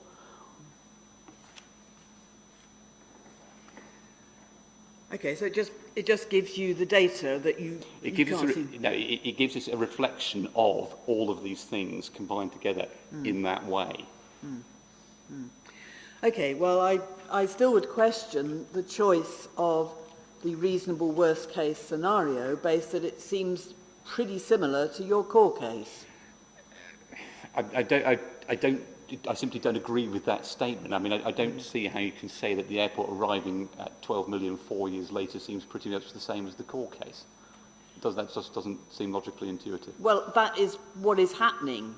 Your expansion from 10 to 12 MPPA is 6 years for both the core case and the slow growth worst case scenario. Yes, you are correct in that, and as I've already explained, you can see where that comes from, which is the faster rates of economic growth in that period. The later period. Yeah. Okay. Yeah. Right. And of course, although you talk about looking at whether if or when Bristol will reach 12 MPPA, in fact, all your scenarios do. Is that right? That is correct. I think, yes, all scenarios do reach 12 MPPA, yes. Is it absolutely certain that Bristol Airport will reach 12 MPPA sometime? No, it's obviously not absolutely certain. Something could happen, and a highly unlikely event that it could happen. But do we think it's reasonable to assume that it won't? No, we don't. Thank you. Right, you have to bear with me a minute. I've dotted around a bit.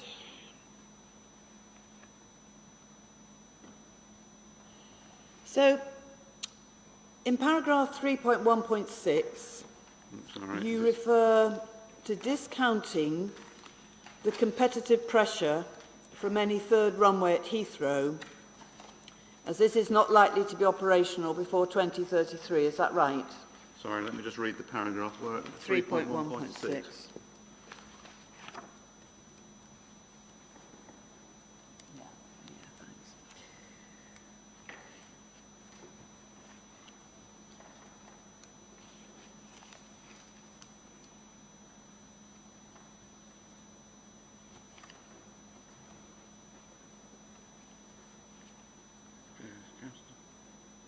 Sorry, 3.1.6, I might be missing this. Towards the end of it, our forecasts have assumed that a third runway at Heathrow is not now delivered until 2033. Well, yes, I agree that's the assumption we've assumed. Oh, sorry, I do apologise, I found it now. Yes, that's right. But this would overlap with the expansion trajectory of the slower growth case. It would, yes. Yeah. And that expansion at 2033 is within the allocation model. Yes, the capacity at Heathrow is increased at that point. Would it be fair to say that if and when Heathrow comes on tap, as it were, demand for at Bristol Airport may well reduce? I mean, I think it would. Obviously, Heathrow will endeavour to grow, but I would say that it is beyond the time period that we're looking at in terms of Bristol reaching 12 MIPA. So, yes, it is likely that Heathrow will grow and it will increase its market share. Will it reduce demand at Bristol? I think that's unlikely. It won't reduce demand? I don't think. I wouldn't see it reducing demand at Bristol, no. It may affect demand, it may affect the speed of growth in the longer term, but no, I don't think it will reduce demand. I think the DFT would disagree with you, wouldn't they? They may do, though. I mean, they produce airport level forecasts, as we know, but they are, by their own admission, put a relatively limited weight on the individual airports. Okay. and you and everyone else may be glad this is my last question, that there is a proposal, which I'm sure you're aware of, from National Rail to build a rail link into Heathrow, which will link directly with the West of England and Cardiff. That has gone out to consultation, and they're now having discussions about funding it. Yes. That, they're saying, could well be ready by I think in about 7 years, if they... Has that been factored into your forecasts? No, that is not specifically factored into our forecast, no. I think probably it's something that, obviously it is a proposal at the moment, it's not something we've factored in. Okay, thank you. Thank you. Thanks very much indeed, Ms. Beth. Now, I obviously won't turn to any re-examination at this point because we've still got the outstanding matter of the fleet mix. Where are we on timing? So, Mr. Henderson had sent me a message at 11:01 saying it just says minutes away. Okay. I suspect it. So, I think if you wouldn't mind having a short adjournment now. Well, we need a mid-morning break anyway. Yeah. And obviously, we all need to have a look at the document and then effectively see how we're dealing with it. So will I. Yes. You were included in the all. Yeah, why don't we break longer than normal? Why don't we break until 11:45? Okay. But that gives enough time for Mr. Henderson to appear in a puff of smoke carrying the document. And then everybody can have a look at it during that longer than normal break, including ourselves. So if a copy could be brought up to us in our retiring room. Sure. And then we'll come back and see how the parties want to deal with it. Right, thank you. Does that? Yeah, Mr. Humphries. Yes, so that sounds very sensible. I'm just wondering whether I would be allowed to speak to Mr. Brass about it. Yeah, absolutely. I think you absolutely need to, yeah. If I Yeah. may, that would be Absolutely. Okay, let's do that then. We'll see that document and we'll come back at 11:45.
Right, 11:45, let's resume. Now, we've obviously all had the opportunity to have a rapid scan of the note and the tables from Mr. Foley, and we've had to think about how we might deal with this, but before obviously giving our views, Mr. Humphreys, what are your thoughts on it? So firstly, I only got it, as did Mr. Brass, at 25 past, so we've not had very long. I haven't actually spoken to him about it other than he walked over to me a moment ago. I've spent the rest of the time just actually reading the document. I mean, to be absolutely frank, this is extremely unfortunate and completely disingenuous in parts. In paragraph 5, it says, our revised numbers were produced due to a letter submitted by Jet 2, which is in Mr. Brass's appendix 8.3. The letter had been submitted months ago by Jet 2. It's an inquiry document. It was merely referred to. And it implies that that was the reason for revising their forecast. Actually, if you look at Inc. 10, they accept all of those criticisms in Mr. Brass's rebuttal submitted on the 6th of July. All of the data, all of these tables, all of this could have been apparently produced at that time. They tell us here that as a result of that rebuttal, they revised their model, paragraph 6, but they revised their model to accept all the other points that we made as well, which are not, interestingly, referred to here. Now, you know, I have absolutely no idea why this was held on to until late on Friday.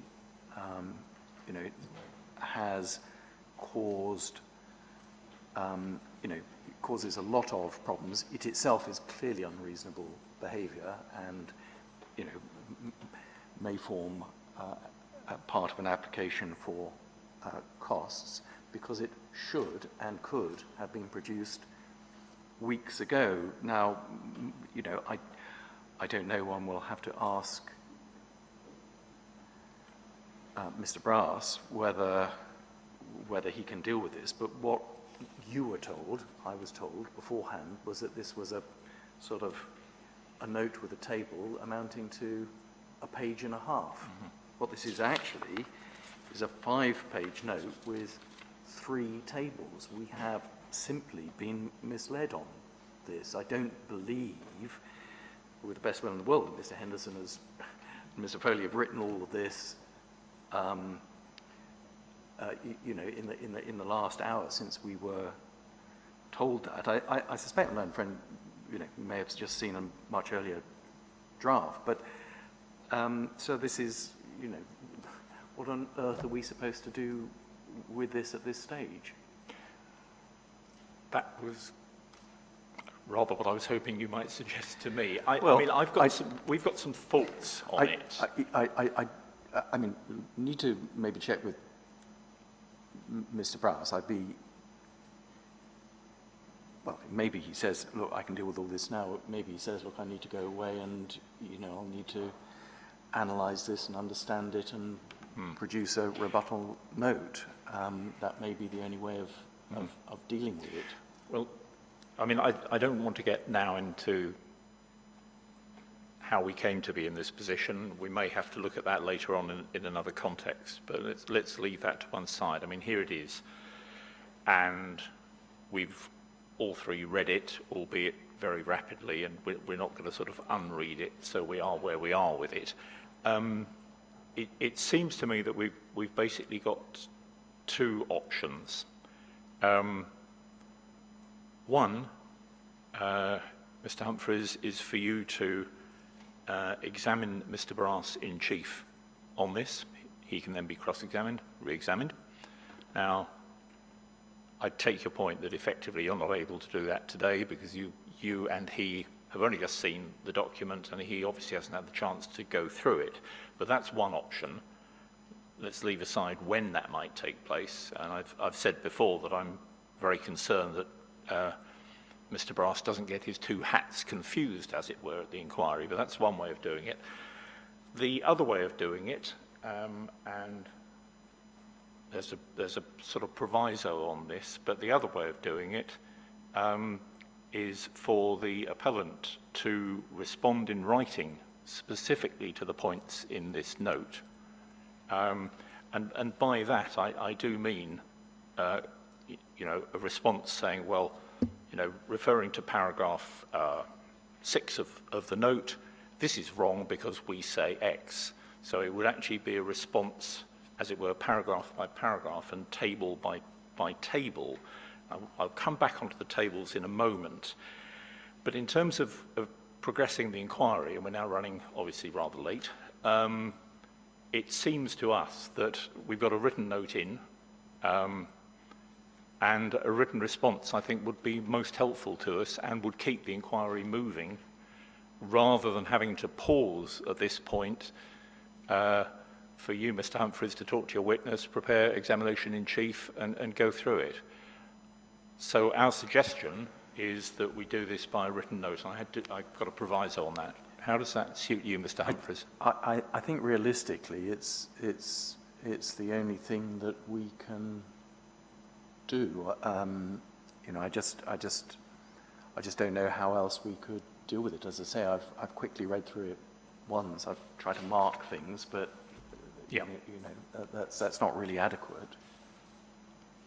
I think then, shall we do that and give the counsel to, sorry, not the counsel, give the appellants till the end of next week? Any problems with that, Mr. Taylor? Sir, no, other than how do I cross-examine Mr. Brass on the points in the note? You don't. Presumably I don't. Okay. Basically, you don't. All I mean, right. that's the council's position. Yeah. In writing. All right. I do have a few questions on fleet mix that I can put without reference to the note, which I would want to do. Yeah. So I think that's probably in the circumstances. So I think we move on now with those questions, and then we go back to obviously to Mr. Humphreys for re-examination, and in terms of this note, we get a written response back from the appellant. Yeah, and then we draw a line on the evidence on that issue. We were looking at particularly, the table isn't numbered, it's the last table. We were looking at this during the break. Yes. And I'm taking it, and if I'm wrong, for goodness sake, somebody tell me, but I'm looking at that last table in the note as being a summary of the appellant and the council's position. Not agreed, obviously, but that's what we're taking as an accurate summary of the position. Now, if you move it on from that, at the bottom of that table, we have got from the appellant 73% new generation, from the council 68% new generation. If you do a really crude calculation on that, and I know it doesn't work this way, but if you split the difference right way across the year, and I know that the flights obviously are different times of the year, but that equates to a difference between the parties of about 11 movements a day. I mean, don't take that as a gospel figure. We were just trying to get a flavour for how big the difference is. So it's about 11 movements a day. Now, the reason for mentioning that is that it seems to us that the simple number of flights going overhead in itself doesn't make much difference. What matters is the consequences of the flights going overhead in terms of noise, air quality, and climate change. So pure number crunching, in a sense, doesn't take us anywhere, but everything else then builds on that. So what we're asking is that future witnesses, given that there's not going to be an agreement on this, we were thinking of asking for a statement of common ground, but it's not going to happen. No. There isn't going to be an agreement, so please, for everybody, for future witnesses dealing with noise, air quality and climate change, can they all please look at that last table in the bundle and explain to the inquiry what the difference, whether there is any material difference in their particular area of expertise. So we've got a noise witnesses coming up. Does the difference, crudely, of 11 movements per day make any difference in terms of noise? If it doesn't, then we can say so. If it does, then we want to hear from all the witnesses on all sides what that difference is. I think that's the only way we can do it. Yes, that's why we've been having the debate we've been having, so that we can get to the positions and then ask the consequential witnesses. I think we were all hoping that there'd be a meeting in the middle. Well, there isn't. So let's just make sure that all the witnesses address that difference, which may be significant in some cases, it may not be significant in some cases. And just a plea from me, because obviously we've had lots of tables and submissions. Can they have the correct one? And we need to make sure they're talking to the correct one now, because obviously it's changed. So just a plea. But let's have that out as evidence in chief for each of the witnesses. Does that difference make any difference to the case that witness is putting? Thank you, sir.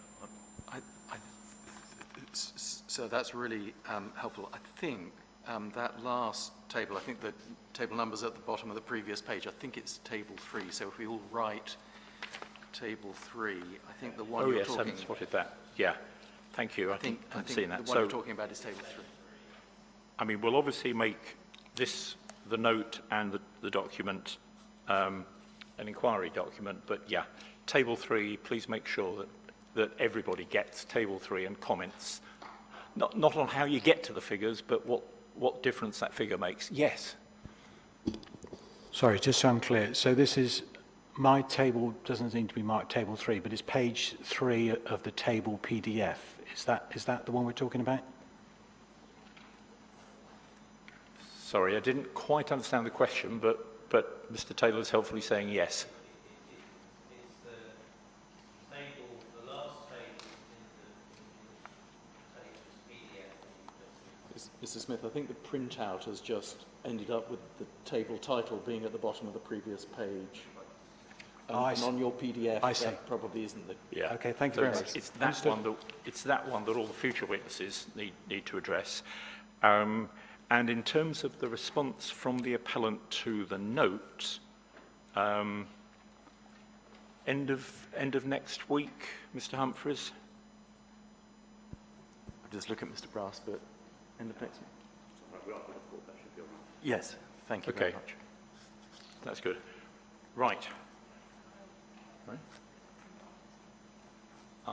Good point. Have we got anyone here? Sorry, have we got anyone here from XR Elders? I think probably not. Okay, not a problem, but in some way we'll relay where we've got to XR Elders. I'll make sure the next time I see Miss Beth that I'll pass that would be great. So I'm told that they're watching online. I haven't had that conversation myself, but... Okay, well, they're not on Teams, obviously, because we don't seem to be on Teams at the moment, but they're probably, yeah, thanks for that. They're probably out there on YouTube. Oh, okay. That's great. Oh, no, that's absolutely fine. So they've almost certainly heard what we've been talking about, but yeah, Mr. Taylor, if you could just reiterate that would be really useful. Thanks. Not for the first time I've lost the plot. Where are we? Now, I'm going to ask a few questions on Fleet Mix, if I may. Indeed, yeah. I think that's where we've got to. Okay. All right, Mr. Brass. Mr. Taylor. So I've not got very much for you on this. You've already answered some questions on Fleet Mix and uncertainty yesterday. So what I wanted to do with you is just examine from your rebuttal evidence some points, if I may. Sure. Your rebuttal proof, page 16 and 17 is where I'm at.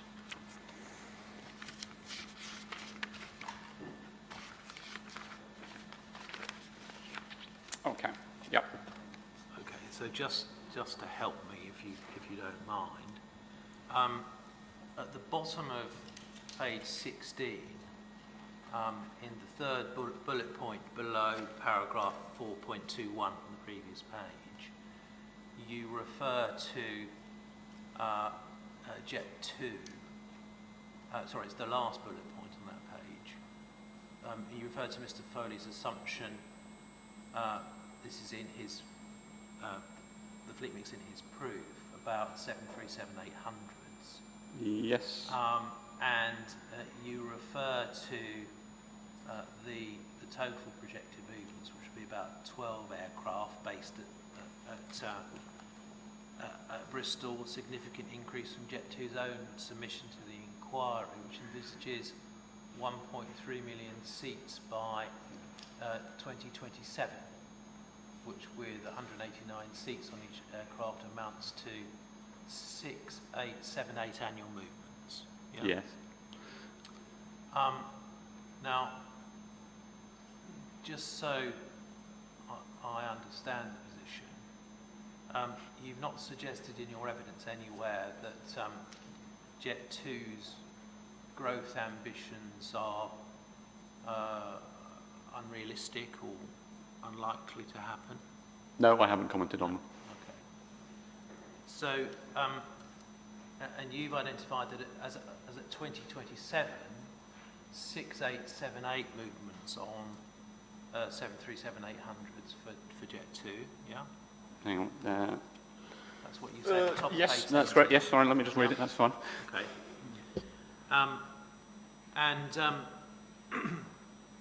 You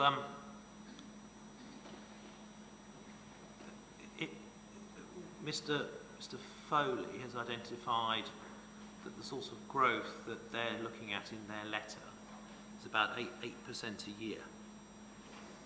Yes, I haven't done the sum myself, but I believe that is. I'm sure Mr. Foley's maths is fine. Yeah, it's certainly going to be better than mine. But if we grow the 6,878 by 8% a year to 2030, we would get to about 8,633 annual movements. 8,633. As a mathematical calculation, I'm sure you're correct. Yeah. Now, just help me with this. If we turn to page 49 of your rebuttal, your Appendix B, Yes. you produced a corrected Mr. Foley fleet. Yes. And your corrected Mr. Foley fleet, as I understand it from your evidence, is one that you've corrected to be realistic. Yes. Yeah? Okay, so your realistic fleet has 12,681 737-800s. Yeah? That is correct. But it's important to know what we're trying to do here. We're trying to look at Mr. Foley's fleet, which we did not have an awful lot of detail about what was what within it, or how it worked. I'm going to compare the numbers that we already had before the inquiry when you started your evidence. So we've got 12,681. If you deduct 8,633 from your 12,681, you get around about 4,000 other airlines using 737-800, 4,000 ATMs from other airlines. I think it's about 4,028, something like that. Okay. So that's on your corrected mix. So your corrected mix includes, if we grow the Jet 2 mix by 8%, around about 4,000 movements from other airlines. Now, let's just compare those numbers with what Mr. Foley has produced, because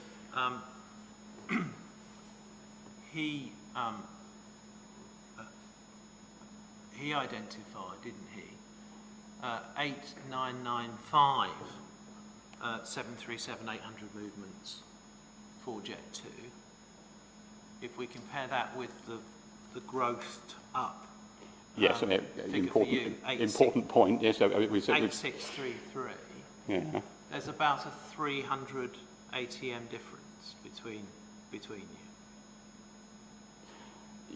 Yeah. Again, mathematically, you're correct. The 8995 you've just quoted is obviously based on increasing Jet 2's 1.32 by 8% per annum. Yeah. We have no indication that that would actually happen. I stated that the growth set out within their letter is not unreasonable. Okay. I didn't come anywhere beyond that. All right. Well, if the growth of Jet 2 is an 8633, then the number of aircraft of 737-800s flown by other airlines will increase from the 4,000. We don't know. Well, to get to your total in your corrected mix. Mr. Taylor, I think it's an important point here that we are playing. Well, playing is the wrong word. We are trying to work out what Mr. Foley has done based on limited information and trying to come up with something which at least balances down to 12 and takes account of what he has done in terms of his airline mix. We are not saying that is our position. No. We are trying to work out what he has done and come up with a more realistic version of his fleet mix, not ours. That is very important. All right, let's do it another way then. Your realistic position is that 737-800s, there would be 12,681 ATM movements in 2030. That's your realistic position. Again, it is our position of trying to make Mr. Foley's alternative fleet mix more realistic. It is not a comment on what we think the fleet mix is. No. Okay. I asked you before I started asking you questions whether the adjusted mix was realistic, and you said yes. So I agree. I did say yes. Yeah. By statement by saying realistic is a realistic version of Mr. Foley's. It is not our position. Right. I understand that. Now, the note that was sent in INQ 10. Sorry, just to be clear, that my referencing is going. Is that Mr. Foley's corrected fleet mix document? Yeah, that's the corrected the fleet mix note that came in on on the Friday. If we look at that, I've just got to bring it up myself. Sorry, yes, my technology is falling apart slightly. Just a moment.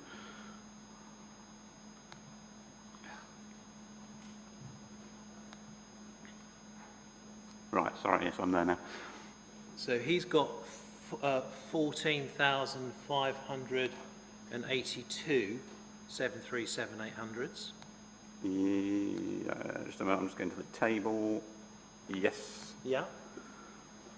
And we can compare that to your corrected mix of 12,681.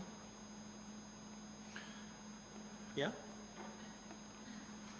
That's a difference. Sorry.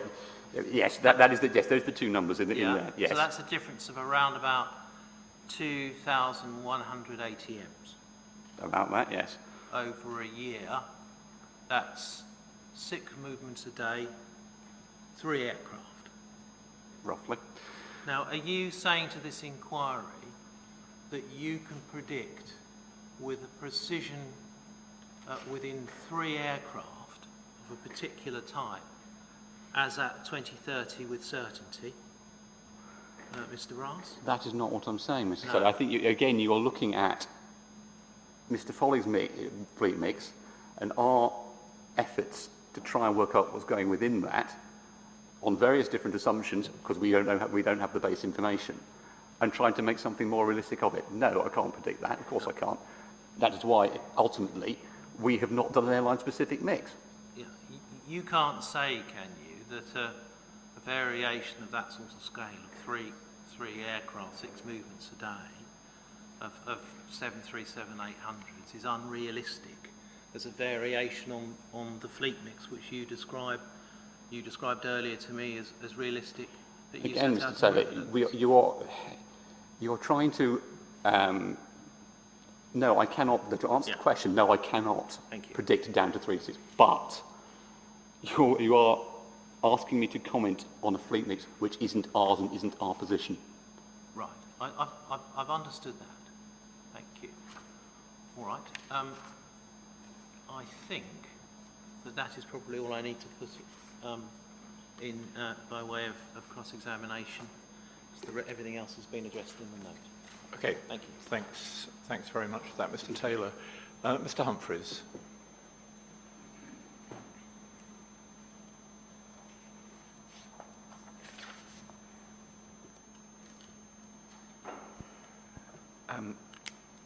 Mr. Brass, on that very last point, we might as well deal with that first. If we look at your Appendix B that you were taken to, which is page 49 of your rebuttal. Yes. Firstly, what is the Foley fleet mix you are commenting on? The second column. Yes, and is that the fleet mix we have in INQ 10 or in Mr. Foley's original proof of evidence? The second column with Mr. Foley's original proof. The third column with the one which is in INQ 10. Right. In fact, I think the third column is your correction. Oh, sorry, no, I do apologise. Yes, no, that's If right. we look at what the correction was, so this was a commentary on, as you've said, the original Foley fleet mix, not INQ 10. That only came Sorry, out a few yes, I days ago. apologise for the confusion. What was the correction? The correction was, our correction to them was that as set out in my rebuttal, there were 5 points, 4 of which have been accepted. And the 5th one was that we had stated there was that the level of 737-800 movements was unrealistic because there were a very large number of 737-800 movements, far more than we would have expected for Jet 2. And we were unable and unclear as to work out why that would be. And you tell us, therefore, that you removed the 1,100 movements to A320 NEOs to allow for growth. But as you, I think, have made clear, is that column, corrected Foley, is that your assessment of... No.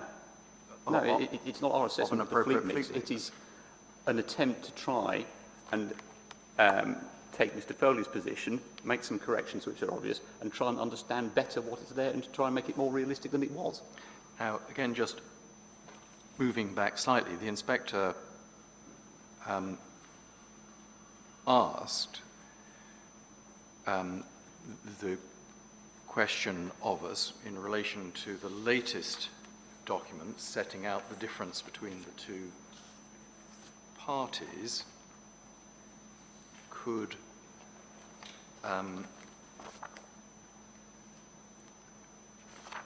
later witnesses comment on the difference in that table 3, as we're now calling it, insofar as the air noise contours in the ES addendum are concerned? What fleet mix are they based on? They are based on the appeal proposed fleet mix, which is set out in column 1. If there is a contour cap reflecting that contour, could on average, noisier fleet fly consistent with that No, contour? it couldn't.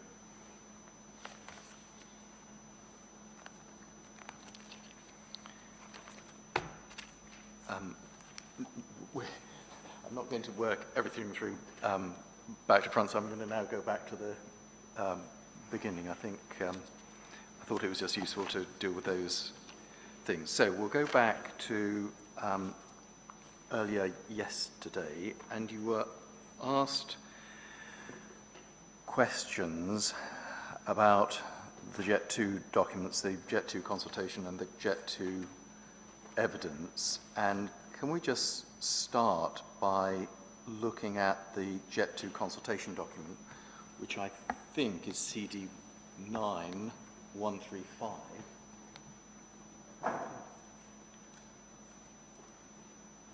Sorry, CD 9135, just a moment.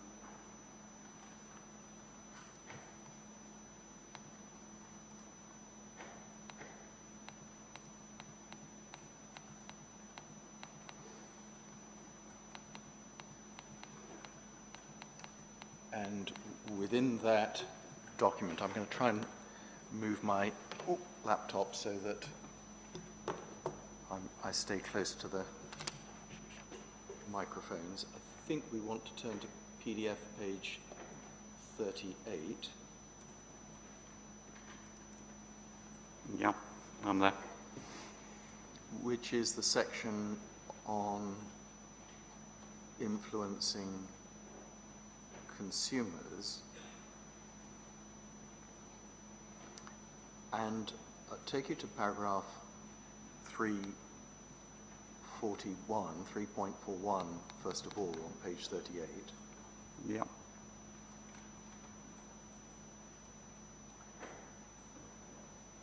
And it says there, nevertheless, even if the sector returns to a pre-COVID-19 demand trajectory, as we have assumed in our analysis, we currently believe the sector can achieve Jet Zero without the government needing to intervene directly to limit aviation growth.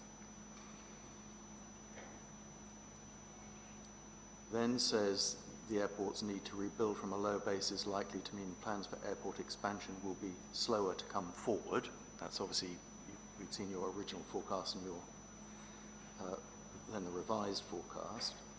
Our analysis shows that there are scenarios that can achieve similar or greater CO2 reductions to those in the CCC balance pathway, and then it sets out what that is, 25% growth in aviation compared to 2018 by focusing on new fuels and technology with a knock-on economic and social benefits rather than capping demand. So the first thing I suppose for us to understand is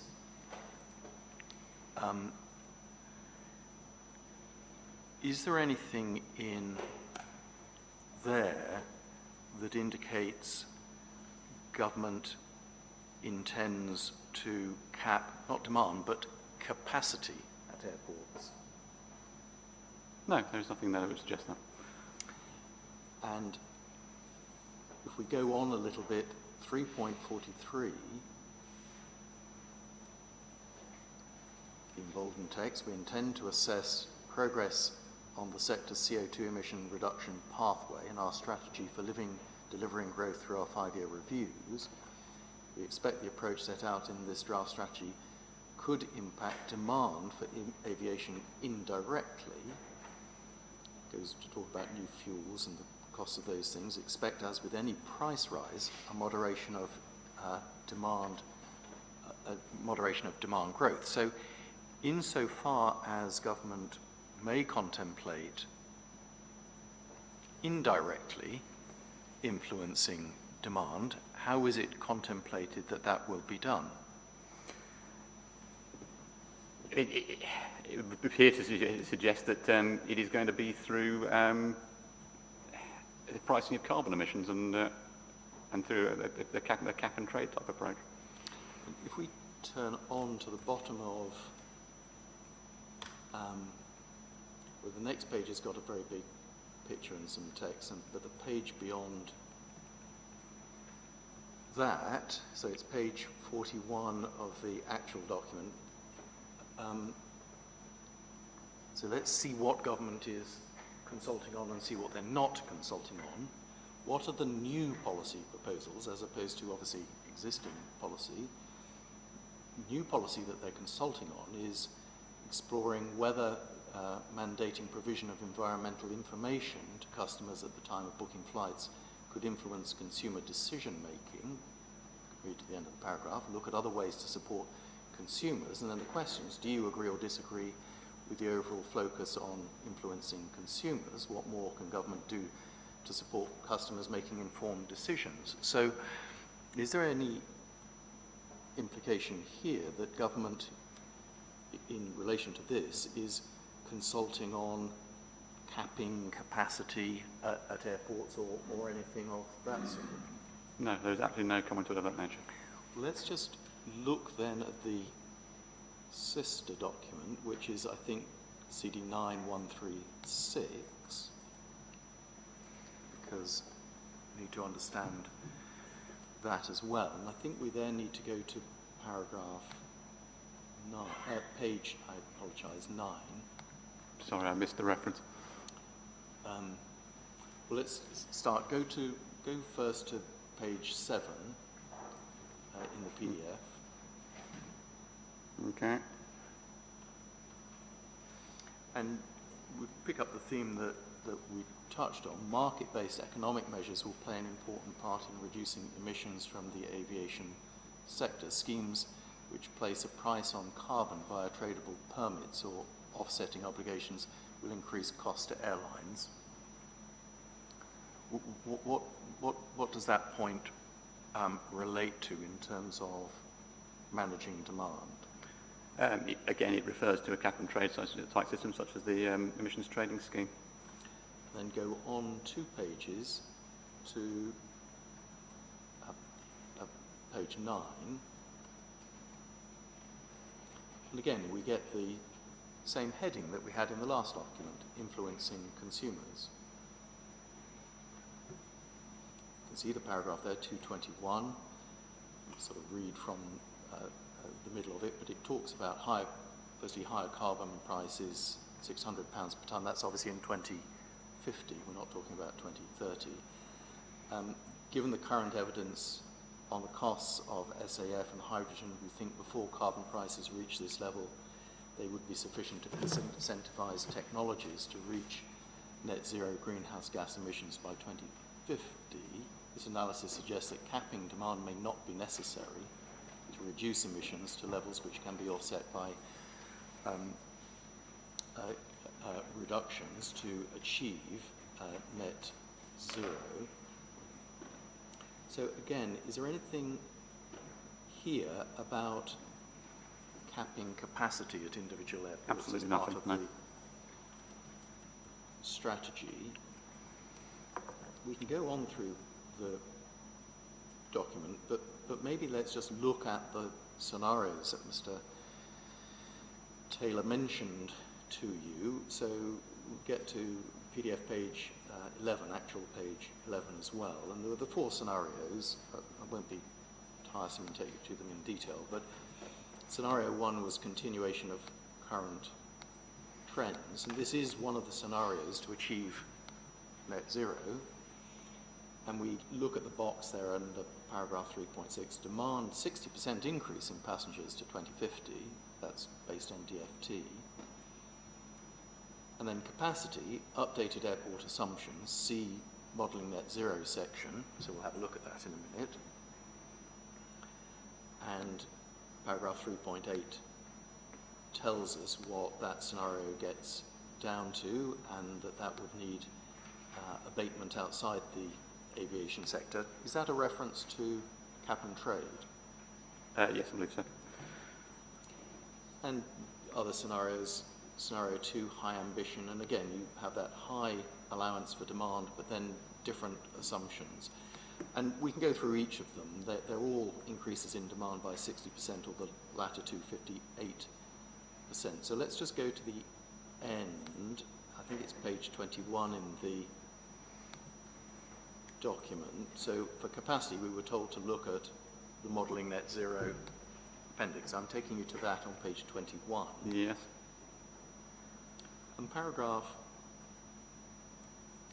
A4 tells us that although they've used the DFT's forecast, they have made some adjustments. They've made some updates. Yes. And they set these out. And the first one is airport capacity assumptions. Now, just to explain to the inspectors, it was actually touched on very slightly earlier, but the original DFT 2017 forecast, did they assume certain capacity? Yes, they do. They do. They would generally, well, they do try to take into account any existing planning conditions or And capacity constraints. just for the record, I mean, we can all look at it, but just for the record, what was it at Bristol? 10. 10 million passengers. But then A5, in June 2018, the government set out its support for airports to make best use of their existing runways, and a new runway in the southeast in the airport's national policy statement, subject to related excuse me, economic and environmental considerations. We've revised the capacity assumptions in our modelling to reflect this while also updating capacities for several airports. So what does that indicate to you about the government's position vis-a-vis capacity constraints at airports consistent with achieving net zero? It suggests to me that they do not see the constraints that were in the 2017 model as being a part of it, are needed to constrain demand in relation to net zero. They're quite clearly saying here that they've uplifted capacity and removed those constraints. Thank you. I'm going to move on to a slightly different point. You were asked a series of questions about Brexit and COVID, and with Brexit whether staff shortages in the hospitality industry would cause problems and various matters of that sort. Can I just get you to go to Mr. Foley's evidence? So you need Mr. Foley's proof.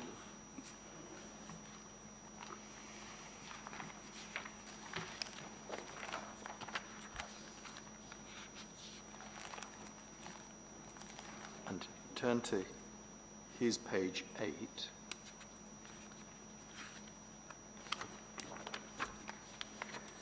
Yes. And he starts at paragraph 4.8 by talking about the proportion of flights to the European Union and Eastern EU countries. Paragraph 4.9 tells us that the appellant's long-term forecasts have been based on economic projections with Brexit uncertainty factored into them. Appellants also indicated when choosing probabilities its assumed balance of risk was towards the downside given the COVID-19 and Brexit. I agree that this is a reasonable approach. And then in the next paragraph, however, for the bottom-up forecast used in the short term, the appellant has not considered reduction or levelling off of the frequency of EU worker market. In my view, the end of freedom of movement between the UK and the EU markets may not have been appropriately reflected in the short-term forecast. So first of all, insofar as there is a point that was put to you about Brexit and COVID, both are dealt with there, to what forecast does Mr. Foley's own evidence relate? Entirely to the short term. And is 4.11, the pandemic and Brexit are factors which weigh against any rapid growth at Bristol Airport in the short term.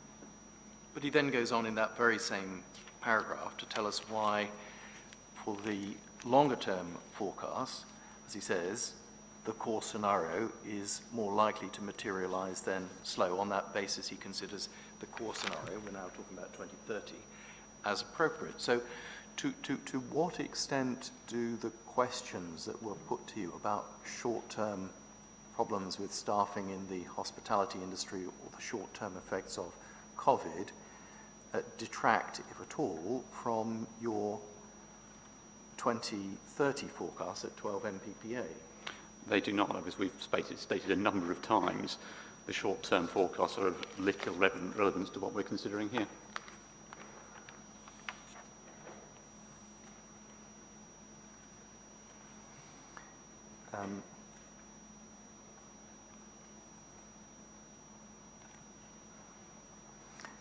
The next point is this, and I suppose it slightly touches on some of the things we were talking about slightly earlier about fleet mix. It was then put to you that there could be variations in fleet mix, there could be more aircraft, and that the appellant has not quantified any assessment of that for example, faster growth. Can I just ask you about your, or the BAL's original forecast, so not your updated ones in CD 221, but the original ones that fed into the original environmental statement. So what was the date in those original forecasts that the airport got to 12 million? 2026. And was the fleet mix for those forecasts the same as the one that you've used for 2030? No, it is not. Is it noisier, quieter? What is it? How does it compare? It obviously has a considerably larger number of current generation aircraft, and it would be noisier. In the environmental statement, which is still obviously an inquiry document, was a full quantified assessment undertaken of the noise from that fleet mix? It was indeed, yes.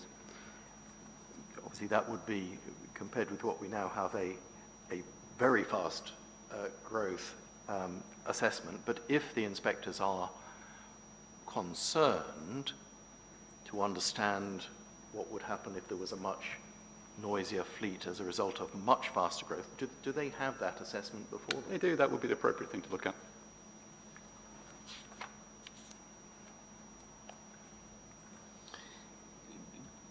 The later stage we got onto aircraft cabs, and questions were put to you about whether the airport was fully coordinated, and we know you can look on the airport's website and you can see the data about its application for level 3 coordinated status. But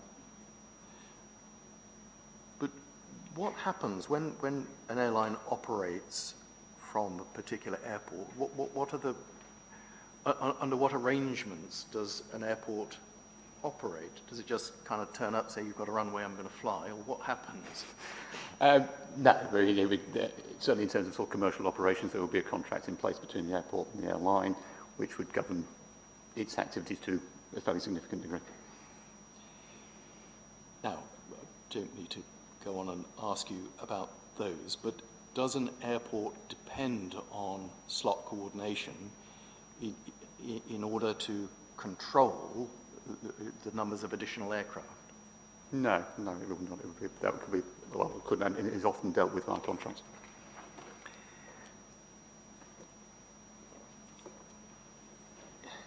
Then we come to the much vexed question of business growth rates. Can I get you first to just look at Mr. Foley's table 2 in his proof of evidence?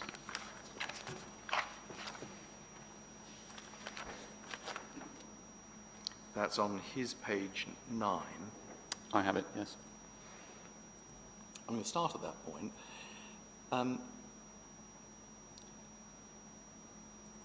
That's titled Passenger Growth Rates by Trip Purpose in the Appellant's Forecast. Yes.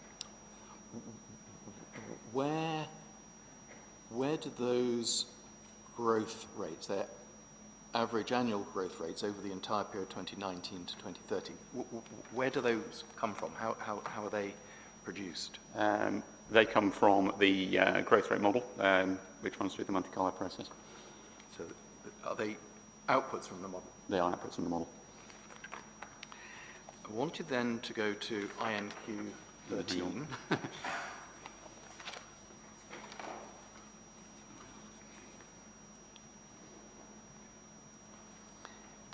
And so, sorry, one moment. I'm just having to find INQ 13 amongst the piles of paper. I do apologise.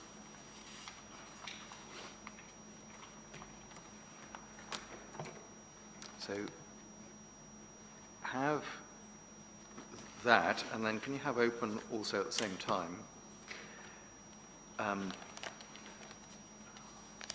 page 6, 7, 8, I suppose it would be, of your rebuttal. One moment. So your rebuttal is a section 3.2 that starts on page 6. Rebuttal. Sorry, what was the reference in the rebuttal? Page 6. It's always easier for the advocate because we kind of know in a general way. Page what 6. document Yes, right, I'm there. Right. Well, I have both documents now. I apologise for the speed. Mr. Browse, take your time. There's no hurry. So you've told us that the growth rates that you used came from the econometric model.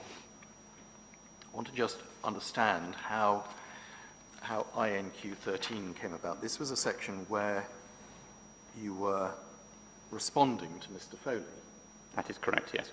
You can see that, I mean, it makes it clear. And it was on page 8, table 1, that you draw attention to some data, and the context for that, your paragraph 321, was that it was Mr. Foley who had questioned the output of the econometric model by pointing to a past trend between 2000 and 2019. That's correct, yes. See that. And that's the context for your table 1, and then those figures were reproduced in Mr. Foley's INQ 13. So, first point to understand, it was put to you on a number of occasions that you had used the data between 2008 and 2019 or 2012 and 2019. Have you used that data to produce your... No, I've not used it in any way to produce the forecast. I merely used it to comment on Mr. Foley's position. Now, insofar as we look at Mr. Foley's position, his position was that it would be more appropriate to look at 2000 to 2019. Now, bearing in mind the rates which we looked at in Mr. Foley's evidence that you've actually used in your table 2.3, which highest rate domestic business was 3%, domestic leisure was 2%, international business 2.8, international leisure 2.9. Yes. One was to look at that in very broad terms. What's the kind of blended number? The blended number is somewhere in the high twos, about 2.7-ish, something like that. High twos. Let's just look at the range in Mr. Foley's table 2000 to 2019. First of all, the business rate of growth over that period is 4.2%. Yes. How does that compare with the figures that you've actually used? It's substantially higher. The leisure rate is 8.1%. How does that compare to the rates that you've... It's substantially lower. And his total blended growth rate over that period for the airport is 7.4%. If you had applied 7.4% as the growth rate for the airport from 2019, which is obviously what you're doing until we get to 12 million passengers, what would that have done to the forecast? We'd have hit 12 million very quickly. And is that consistent with Mr. Foley's evidence? No, it's not. No, as we've agreed, ultimately, we are in agreement on the speed at which we get to 12 million. Even if one looks at some of the other figures, so Mr. Foley told me at one point that one should look at the most recent figures, so 2015 to 2019, the blended growth rate there is 6.1%. One applied that percentage to the 2019 actuals. Again, what would that do to our forecast? We'd be hitting 12 million passengers per annum pretty quickly. Is it appropriate to simply take out part of an annual growth rate? You know, was it appropriate to just say, oh, well, I'll choose 1.3%? No, you can't do that. It wouldn't work. Insofar as one does look at the two columns that you looked at to show that Mr. Foley's percentages were inappropriate, looked at long-term ranges, 2008 to 2019, 2012 to 2019, how do the rates that you've actually used compare? I mean, they're towards the 2008 to 2019 rates. And I think it's all the interesting point to note is that 2008, 2012 and 2019, we've all got pretty much the same percentage of business passengers in them. Yes, and you made the point in your own evidence that if you look at 2008, 2012, 2019, you get about 14% business. Yeah. And what is it in your projections? It's coming out around 14%. Okay. Thank you for just clarifying some of that.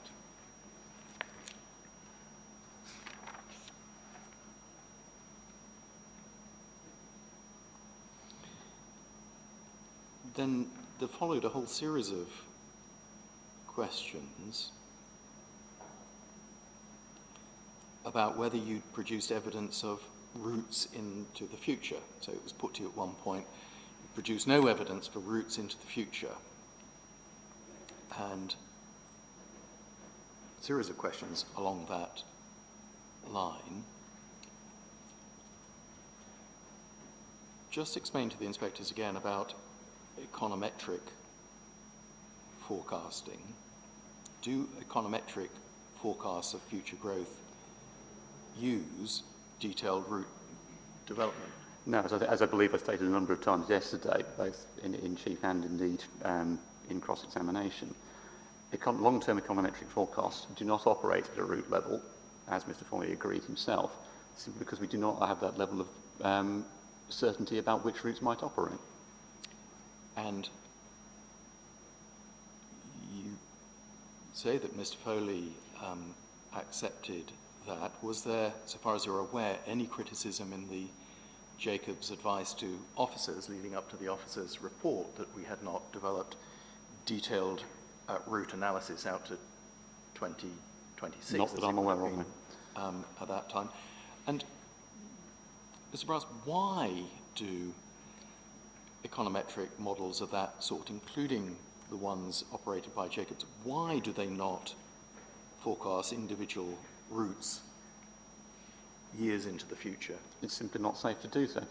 What we don't know enough about patterns of demand, how they might change in the future. We know from some previous experience and what we can see in the past, we know how overall business markets segments work, but we don't have sufficient levels of certainty around how they might behave on sort of individual cities or individual destinations. We don't know where's going to be a major business centre in the future. We don't necessarily know at what point in time something might come forward. I mean, a prime example would be, for instance, Dubai, which in the late 1990s was a sleepy fishing village, is now one of the world's largest global centres. Now, I'm going to pick up a related point, but take things slightly out of time order. Later, you were asked a series of questions about the interviews you'd had with different airlines. And you said, look, you weren't able to disclose all of those. There were confidentiality agreements. But those interviews, to what period do they relate? Purely the short term. You would not adjust a long-term econometric model on the basis of market intelligence. What would be the point of having an econometric model if you then just simply changed it?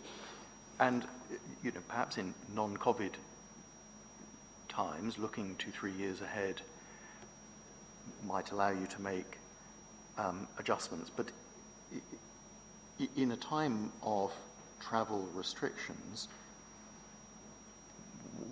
what difference does it make anyway what airlines told you a year or so ago about their plans 12 months, Well, 18 months ahead. yes, I mean, well, as we've all talked about a number of times, and a number of people have mentioned, travel restrictions have continued. Things have not moved as rapidly as we all would have liked in terms of improvements in COVID at the end of the day.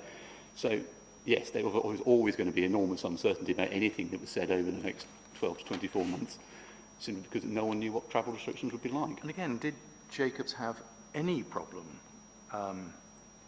with this and the nature of this data when they were advising officers, leading to the officers' report? Not that I'm aware of. So I'm now going to go slightly back in time to what would have been chronologically the next point. You were asked about the KOF Globalization Index, and, you know, to be frank, I don't want to get into whether the slight upward trend or a downward trend or a flat trend or any trend, but what does that index tell us about the UK as a globalized? It's a highly globalised country. Right. In the context of the very well publicised Global Britain agenda, is there any reason to believe that Britain is likely to get less globalised? No, none at all. And again, we've touched on it, and Ms. Beth touched on it this morning. In a globalised economy and with one land link to the rest of the world, what again does that tell us about the importance of aviation to an island nation in a globalised economy? You can't function in a globalised economy without travel. And if you're an island, the only practical way of travelling long distances is via aviation. So there was then a slightly later point, CD 13.14, if I can find that, and that's the York Aviation Oxford Economics report. You were taken to that, and hoping it's going to come up on my screen. Yeah. And I need in that, so this is CD 13.14. Go to page 31 in that, which, no, not 31. Yeah. Maybe it's actually 31. Yes, it is actually. So PDF 32, actually, internal page 31. Yes. And you were asked about a number of questions about passages in this. I'm not going to take you all the way through them, but perhaps just focus on two things. The first one is, under the heading 4.2 Recent Trends, it said that perhaps the key trend to note from our recent consultation is companies' focus on reducing and, where possible, eliminating unnecessary air travel. So when was this undertaken? 2011.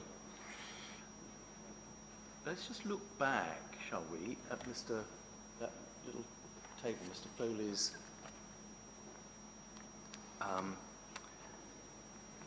INQ 13. So the little table we were looking at before. I have it.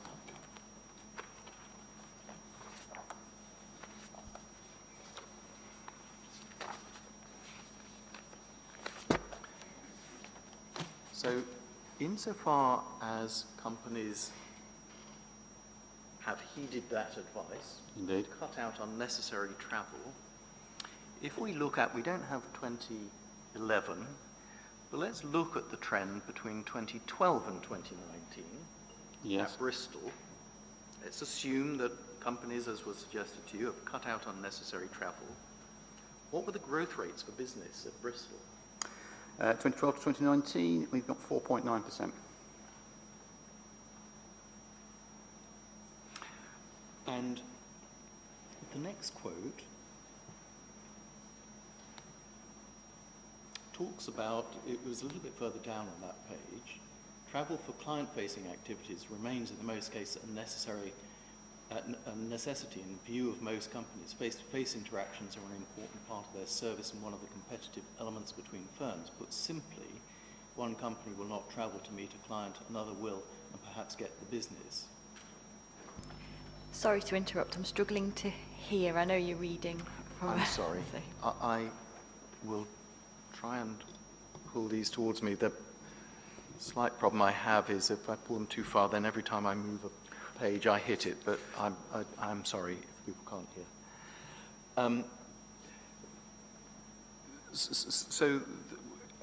That point, insofar then as it seems to be suggested that unnecessary travel was being cut out, and we've seen that over the similar period that travel at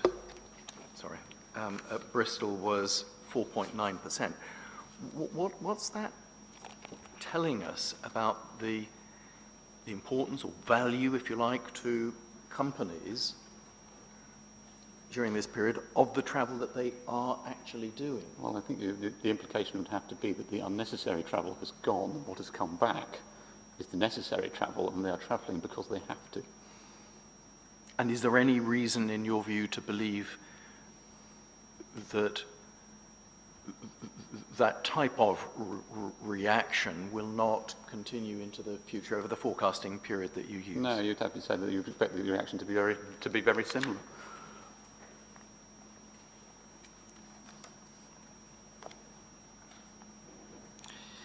And then another point, this was during the challenge on elasticities,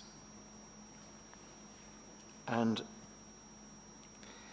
it was put to you that the DFT and their elasticities had not taken account of the global pandemic.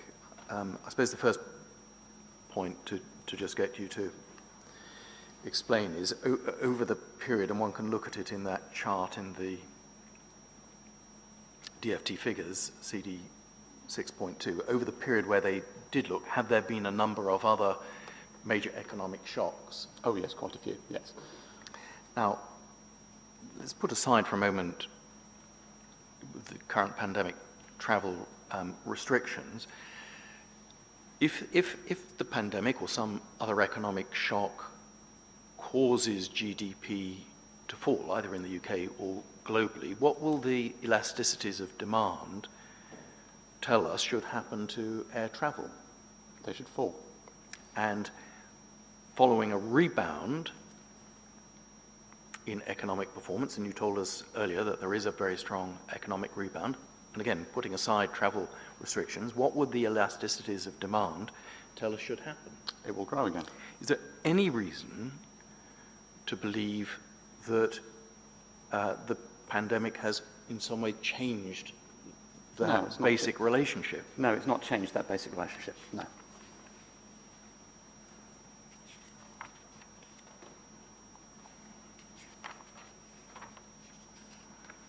I think, because I've slightly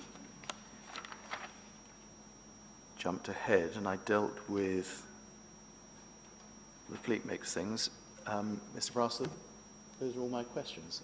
So thank you. Right. Thanks very much, Mr. Humphreys. Thank you, Mr. Brass, for the time being. We'll adjourn for lunch in just a moment, but we're going to be thinking about the timetabling over the lunch period. Can I just check two matters in terms of availability in case we have to do this? Firstly, Mr. Brass, are you available next Tuesday?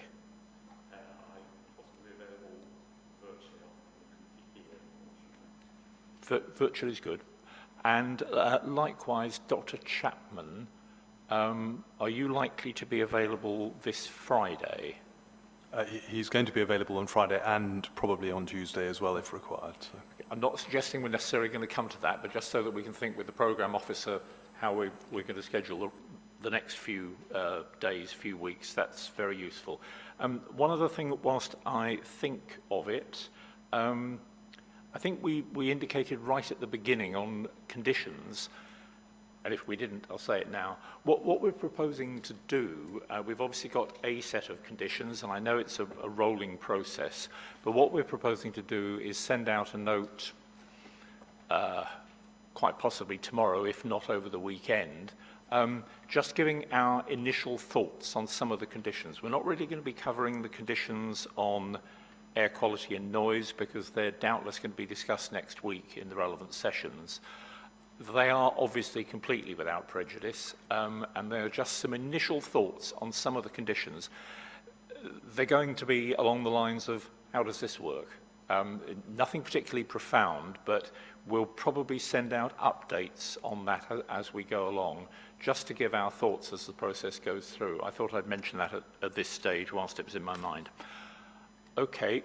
Yes, I was going to say on the point about programming, because I've probably like Mr. Taylor and like yourselves, have been thinking about it, and I was looking at the weekly program, which was the annex to CMC2, and although I think you always recognized that this week was going to be a pretty heavy week, I'm sort of mindful that the next topic is then noise, but we only have, I think it's 3 witnesses on that, our witness, the council's witness, and PCAA's witness, Mr. Vaughan, Lawrence Vaughan. Air quality, which had always been reckoned might go over. There's only 2 witnesses, I think, our witness and Mr. Broomfield. I think that's right. And then health, there's only 1 witness. So, you know, although, you know, we might be running a little bit later than our target, my own view, but I'm just putting this out there so that you can think about it. My own view, for what it's worth, is that I think in terms of doing all we need to before the break, we're still in a pretty good place, I think. Yes, I think We mustn't be complacent. I think we're not panicking at the moment. Well, I'm particularly not panicking because I'm not running the sessions next week. But we're not panicking at the moment, but I just wanted to check on availability in terms of the witnesses who were due this week. But yeah, I think our feeling is that we're running over a bit at the moment, but yeah, about a half day running over at the moment, but I don't think that's looking too disastrous. Yeah, Mr. Moore. So I was just going to add, we are anticipating calling Ryan Densham and also Hilary Byrne in relation to noise, that neither will, I don't think, will be very long witnesses, but just for completeness. Yeah. You're absolutely right. I do apologise to both you and your witnesses. I was trying to quickly total things up, but thank you.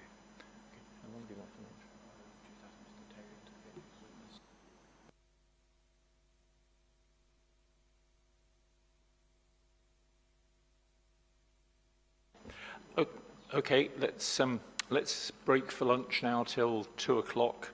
And yes, if we can get the next witness set up and ready to go at 2 o'clock. Okay, thank you.